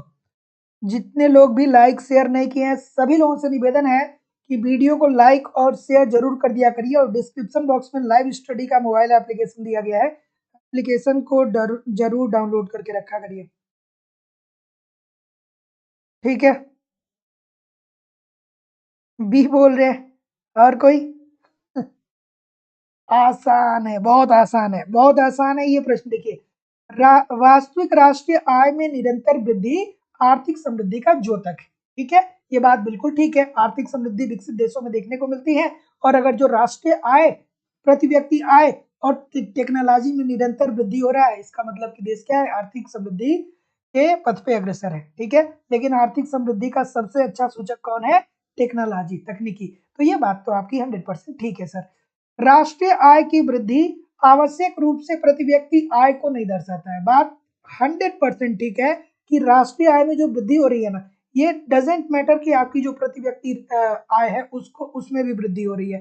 तो जितने लोग भी, ये दोनों अलग अलग बातें होती है, बात दोनों सही है, लेकिन एक दूसरे का स्पष्टीकरण नहीं कर रहा है। ए और आर दोनों सही है, आर ए का सही स्पष्टीकरण नहीं करेगा, बिल्कुल ठीक नहीं करेगा। इजी सी बात है। अगला प्रश्न, हरित सकल राष्ट्रीय आय क्या होता है भैया बताइए? हरित सकल राष्ट्रीय आय क्या होता है? बिल्कुल ठीक है। क्या उत्तर होगा भाई? ये सबको पता होना चाहिए। हरित सकल राष्ट्रीय आय, तो इसके अंतर्गत दोस्तों जब राष्ट्रीय आय की गणना होती है ना, तो हम लोग ये भी देखते हैं कि हम लोग एक तरफ तो आर्थिक समृद्धि, आर्थिक विकास के पथ पे अग्रसर कर रहे हैं, नई नई टेक्नोलॉजी इन्वेंट कर रहे हैं, लेकिन हमने अपने पर्यावरण को कितना नुकसान पहुंचाया। ठीक है, तो अपने पर्यावरण को नुकसान पहुंचाने का भी एक तरीके से हम लोग क्या करते हैं? लेखा जोखा करते हैं। तो हरित सकल राष्ट्रीय आय का मतलब है कि जिसमें पर्यावरण क्षरण का भी क्या हो, लेखा जोखा हो कि हमने पर्यावरण को कितना नुकसान पहुंचाया। भाई पर्यावरण को नुकसान पहुंचाना सही नहीं है, क्योंकि आने वाली जो हमारी पीढ़ी है कहेगी कि हमारे जो फोर फादर थे, जो हमारे एंसेस्टर थे, वो क्या दे करके गए। ठीक है, कुछ लोग को पता ही नहीं हुआ फोर फादर एंसेस्टर क्या होता है, लेकिन आपकी जो पीढ़ी आएगी वो आपको यही बोलेगी। आपकी जो पीढ़ी आएगी आपको फोर फादर या एंसेस्टर ही बोलेगी। ठीक है, क्या उत्तर होगा? निम्नलिखित में से कौन एक शुद्ध सार्वजनिक वस्तु है? सब्सिडी, सब्सिडी है ना भाई। ठीक है, हाँ पूर्वज, हाँ आपकी बात सही है, पूर्वज। फोर फादर और एंसेस्टर का मतलब होता है कि हमारे पूर्वज हमको क्या दे के गए, मतलब पूर्वज। ठीक है, तो निम्नलिखित में से कौन एक शुद्ध सार्वजनिक वस्तु है? तो सहायकी है, सब्सिडी है। इट मीन्स कि क्या होता है सर, इसका मतलब ये होता है कि समाज के सभी वस्तुओं को मतलब समाज के सभी वर्ग इसको क्या करने हैं, प्राप्त करने के हकदार होते हैं। ठीक है, मतलब जिसको रिक्वायरमेंट होती है, एक समूह की बात होती है। देखिए सार्वजनिक वस्तु अलग होता है, शुद्ध सार्वजनिक वस्तु अलग होता है। शुद्ध सार्वजनिक वस्तु में चीजें रिक्वायरमेंट के अनुसार पे आती हैं, और सार्वजनिक वस्तु में चीजें रिक्वायरमेंट के आधार पर नहीं होती है। जैसे आपके मोहल्ले में अगर जो लाइट लगा हुआ है, स्ट्रीट लैंप, तो ये नहीं देखा जाएगा कि भैया आपके लिए वो जरूरी है कि नहीं जरूरी है, तो बस लगा दिया जाएगा, तो वो सार्वजनिक वस्तु हो गया। और शुद्ध सार्वजनिक वस्तु का मतलब क्या होता है कि ऐसी वस्तु जो जनता तक पहुंचाना जरूरी हो, क्योंकि सभी लोग इसका क्या कर सके, उपभोग कर सके। जैसे गैस सिलेंडर पे सब्सिडी मिलती है, बहुत सारे लोग सब्सिडी छोड़ भी दिए, लेकिन बहुत सारे लोग को सब्सिडी मिलती भी है, ताकि भैया रसोई बनाने के लिए सिलेंडर होना जरूरी है।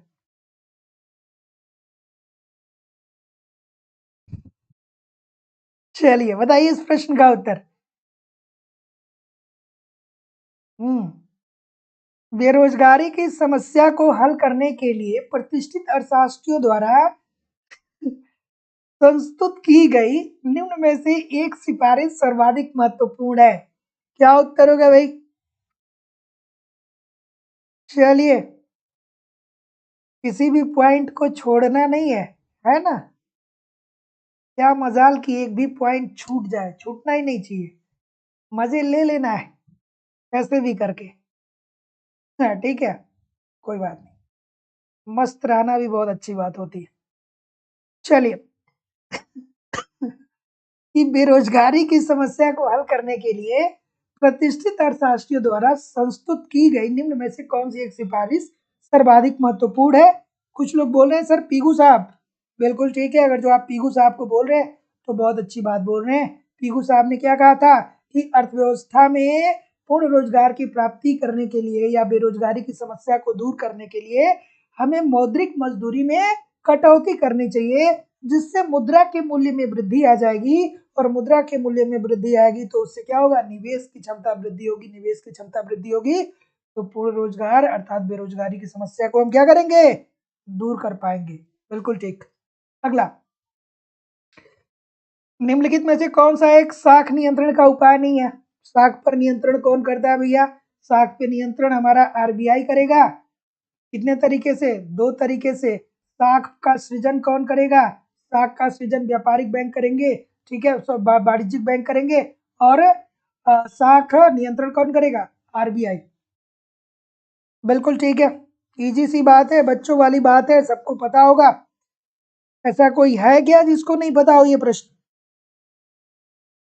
ऐसा कोई तो होगा नहीं, कोई है? कोई नहीं है। बी के तरफ जितने लोग भी जाएंगे सर, आपकी बात बिल्कुल 100% ठीक होने वाली है कि साख जमा अनुपात जो है ये साख नियंत्रण के अंतर्गत नहीं आता है दोस्तों। तो option number B according to the question this is the right answer हो जाता है। एक होता है दोस्तों गुणात्मक तरीका, और दूसरा होता है मात्रात्मक तरीका। मात्रात्मक तरीका में बैंक अनुपात आता है, नगद कोष अनुपात आता है, ठीक है, वैधानिक तरलता अनुपात आता है, और गुणात्मक तरीका में मार्जिन निर्धारण आता है, नैतिक दबाव आता है, साख मापदंड आता है, लेकिन साख जमा अनुपात कहीं नहीं आता। संरचनात्मक मुद्रास्फीति उत्पन्न होती है। संरचनात्मक मुद्रास्फीति का मतलब क्या है सर? आप मुझे बताएंगे या मैं बताऊं आपको? संरचनात्मक मुद्रास्फीति में क्या होता है? महंगाई क्यों आती है? मुद्रास्फीति का मतलब क्या होता है? महंगाई। महंगाई क्या होता है? वस्तुओं की कीमतें बढ़ने लगती हैं, ये तो महंगाई है। चलिए, स्टैगफ्लेशन मत भूलिएगा। स्टैगफ्लेशन आपको पता होना चाहिए कि भैया अर्थव्यवस्था में जब निरंतर महंगाई के साथ निरंतर बेरोजगारी बढ़े तो इसे हम क्या बोलते हैं? स्टैगफ्लेशन बोलते हैं। स्टैगफ्लेशन को हिंदी भाषा में क्या बोलते हैं? आप मुझे कमेंट करके बताएंगे कि स्टैगफ्लेशन को हिंदी टर्मिनोलॉजी में क्या बोलते हैं? आप मुझे कमेंट करके बताइए। क्या उत्तर होगा भाई? ऑप्शन नंबर, बहुत अच्छी बात है भाई, बहुत बढ़िया बात है। ए बोल रहे हैं, सी बोल रहे हैं। तो संरचनात्मक स्फीति कब उत्पन्न होती है भैया? ये तब उत्पन्न होती है जब हमको बाजार की अपूर्णता के कारण, मतलब सीमित बाजार क्षेत्र है, हमको जितने बाजार चाहिए अपने प्रोडक्ट को बेचने के लिए उतने बाजार नहीं है, साथ ही साथ उत्पादन के पूरक संसाधनों की कमी के कारण। तो जितने लोग भी यहाँ पे सी बोल रहे हैं, आई डोंट थिंक सो कि कोई गलत करेगा, सभी लोग का उत्तर यहाँ पे बिल्कुल ठीक है। संरचनात्मक स्फीति तब आती है दोस्तों, कब आती है? संरचनात्मक स्फीति कब आती है कि भैया हम कम से कम जितना उत्पादन कर रहे हैं उसको हम बेच ही नहीं पा रहे, ठीक है, जितनी मांग है उसकी पूर्ति क्या हो पा रही है? नहीं हो पा रही। क्यों नहीं हो पा रही है? दोषपूर्ण प्रणाली के कारण। अगला प्रश्न बहुत इंपॉर्टेंट है कि निम्नलिखित में से कौन एक क्रियात्मक वित्त का उद्देश्य है? क्रियात्मक वित्त शब्द किसने दिया था? क्रियात्मक वित्त, एक क्रियात्मक वित्त और एक कार्यशील वित्त। एक क्या होना चाहिए? एक होना चाहिए आपका क्रियात्मक वित्त और दूसरा होना चाहिए कार्यशील वित्त। कौन बात करता है भैया? क्रियात्मक वित्त की बात करें तो प्रोफेसर लर्नर साहब, ठीक है, लर्नर साहब। और कार्यशील वित्त की बात करें तो बलजीत सिंह, ठीक है, बलजीत साहब, ठीक है, दोनों लोग को याद रखिएगा, ठीक है। तो क्या उत्तर हो जाएगा? ऑप्शन नंबर, क्या बोल रहे हैं भैया? क्या बोल रहे हैं? सी बोल रहे हैं? ये बोलिए ना, ये बोलिए। आर्थिक स्थिरता के साथ क्या किया जाए? पूर्ण रोजगार की प्राप्ति करना, ठीक है। तो निम्नलिखित में से कौन एक क्रियात्मक वित्त, जिसे लर्नर साहब ने दिया था, तो लर्नर साहब ने क्रियात्मक वित्त का क्या उद्देश्य रखा था कि हम आर्थिक स्थिरता प्राप्त करें और उसके साथ पूर्ण रोजगार की प्राप्ति करें। अब आर्थिक स्थिरता का मतलब ये है कि क्या हो, गरीब और अमीर के बीच की खाई बहुत ज्यादा बढ़े ना। अगला प्रश्न, अधिकतम सामाजिक लाभ तब प्राप्त होता है जब, भाई छोटी सी बात है, आपने कई बार पढ़ा होगा।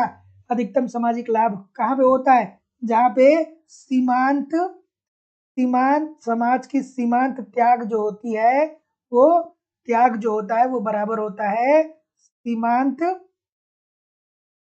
लाभ के, ठीक है, सीमांत लाभ के। क्या उत्तर होगा सर? बिल्कुल ठीक है। तो जितने लोग भी सर बी बोलेंगे सबका उत्तर ठीक होगा कि कर आगम की सीमांत अनुपयोगिता सार्वजनिक व्यय की सीमांत उपयोगिता के बराबर होनी चाहिए। मतलब जितना त्याग हो रहा है उतना ही लोगों को क्या मिलना चाहिए? लाभ मिलना चाहिए। तो कहीं भी जाइएगा नहीं, कमेंट करके बताइए कितने प्रतिशत आपके सही हुए प्रश्न। और दोस्तों, लाइव स्टडी इलाहाबाद के मोबाइल एप्लीकेशन पे आपकी कॉन्सेप्ट की क्लास चल रही है। यहाँ पे ए टू जेड इकोनॉमिक्स के सारे कॉन्सेप्ट आपको पढ़ाए जा रहे हैं। अगर जो आप ईमानदारी से कॉन्सेप्ट को पढ़ते रहना, तो मैं जिम्मेदारी और विश्वास से कह सकता हूँ कि ऑब्जेक्टिव क्वेश्चन को सॉल्व करने में आपको बहुत सारी कठिनाइयों का सामना नहीं करना पड़ेगा। साथ ही साथ कंप्लीट आपको इकोनॉमिक्स का वहाँ पे नोट्स भी दिया जा रहा है, तो नोट्स को पढ़ते रहिए, बार बार रिविजन करते रहिए। टेस्ट सीरीज आपको दिया जा रहा है, टेस्ट दीजिए, देखिए आपकी तैयारी कैसी चल रही है, आपके एग्जाम में किस प्रकार के प्रश्न पूछे जाते हैं, प्रीवियस ईयर के क्वेश्चन पेपर और करंट सब कुछ मेरे द्वारा प्रोवाइड किया जा रहा है। ईमानदारी से एप्लीकेशन पे पढ़िए, यूट्यूब पे प्रैक्टिस करते रहिए। यूपी टीजीटी पीजीटी के लिए अलग बैच है, झारखंड टीजीटी पीजीटी के लिए अलग बैच है, एमपी टेट के लिए अलग बैच है, एमपी सेट के लिए अलग बैच है, LT grade GIC lecturer UGC net Uttarakhand के लिए अलग अलग बैचेज है, अलग अलग बैचेज में अलग अलग जो भी सिलेबस है, सारे सिलेबस को पढ़ाया जा रहा है। डिस्क्रिप्शन बॉक्स में एप्लीकेशन का लिंक है, एप्लीकेशन को डाउनलोड करके डायरेक्ट आप वहां से कोर्स को परचेज कर सकते हैं, या आपको दोस्तों आपकी जो फीस है इस नंबर पे पेमेंट करना होगा 9415 863 पे, गूगल पे, फोन पे या पेटीएम के माध्यम से आप पेमेंट करेंगे। UP TGT PGT Jharkhand TGT PGT की फीस केवल और केवल 2000 रुपए है। UGC NET MP TET MP SET की फीस जो है वो 2500 रुपए है। कोई भी आपके पास अगर जो इंक्वायरी होगी तो इस नंबर पे आप कॉल करिए मुझे, या इस नंबर पे आप मुझे व्हाट्सएप करिए, ठीक है। चलिए, thank you very much everybody. आपके कमेंट को भी मैं थोड़ा सा पढ़ लेता हूँ। बिल्कुल ठीक है। चलिए चलिए, एमपी टेट में अभी पीडीएफ पढ़ा नहीं है, बहुत जल्दी 1-2 दिन में पड़ जाएगा, फिर आप देख सकती हैं, ठीक है। दीक्षा सिंह जी, शांति जी, अदिति जी, शाहिद अली जी, अफसाना सिद्दीकी जी, तस्नीम खान जी, सोहन खुराना जी, सदानंद मिश्रा जी। 5 गलत हुए, अच्छी बात है, कोई दिक्कत नहीं है, 5 कोई बहुत बड़ी बात नहीं है। निरुपमा सिंह जी, निक्की खान जी, दीक्षा सिंह जी, अफसाना सिद्दीकी जी, मौसम कुमारी जी, अरुदत्ती देवी जी, सरिता जी, आशुतोष जी, सदानंद जी, शाहिद अली जी, अरुदत्ती देवी जी, चंद्रजीत यादव जी, अनुपम श्रीवास्तव जी, दीक्षित जी, प्रदीप कुमार जी, अर्चना जी, चलिए, राधिका जी, आरती तिवारी जी, रत्नेश कुमार जी, ठीक है। चलिए, Vasudev ji, Radhika ji, Suman Sharma ji, Prabha Kumari ji. Thank you very much everybody. तो चलिए, हम लोग मिलेंगे नेक्स्ट क्लास में कल शाम को 7 बजे एक नए उत्साह, नए एनर्जी के साथ। तब तक के लिए आप आगे बढ़िए, बढ़ते रहिए, आगे बढ़ते रहिए। नमस्कार दोस्तों, धन्यवाद। कोई भी इंक्वायरी होगा तो सामने जो नंबर आ रहा है उस नंबर पे कॉल कर लीजिएगा या मैसेज कर दीजिएगा।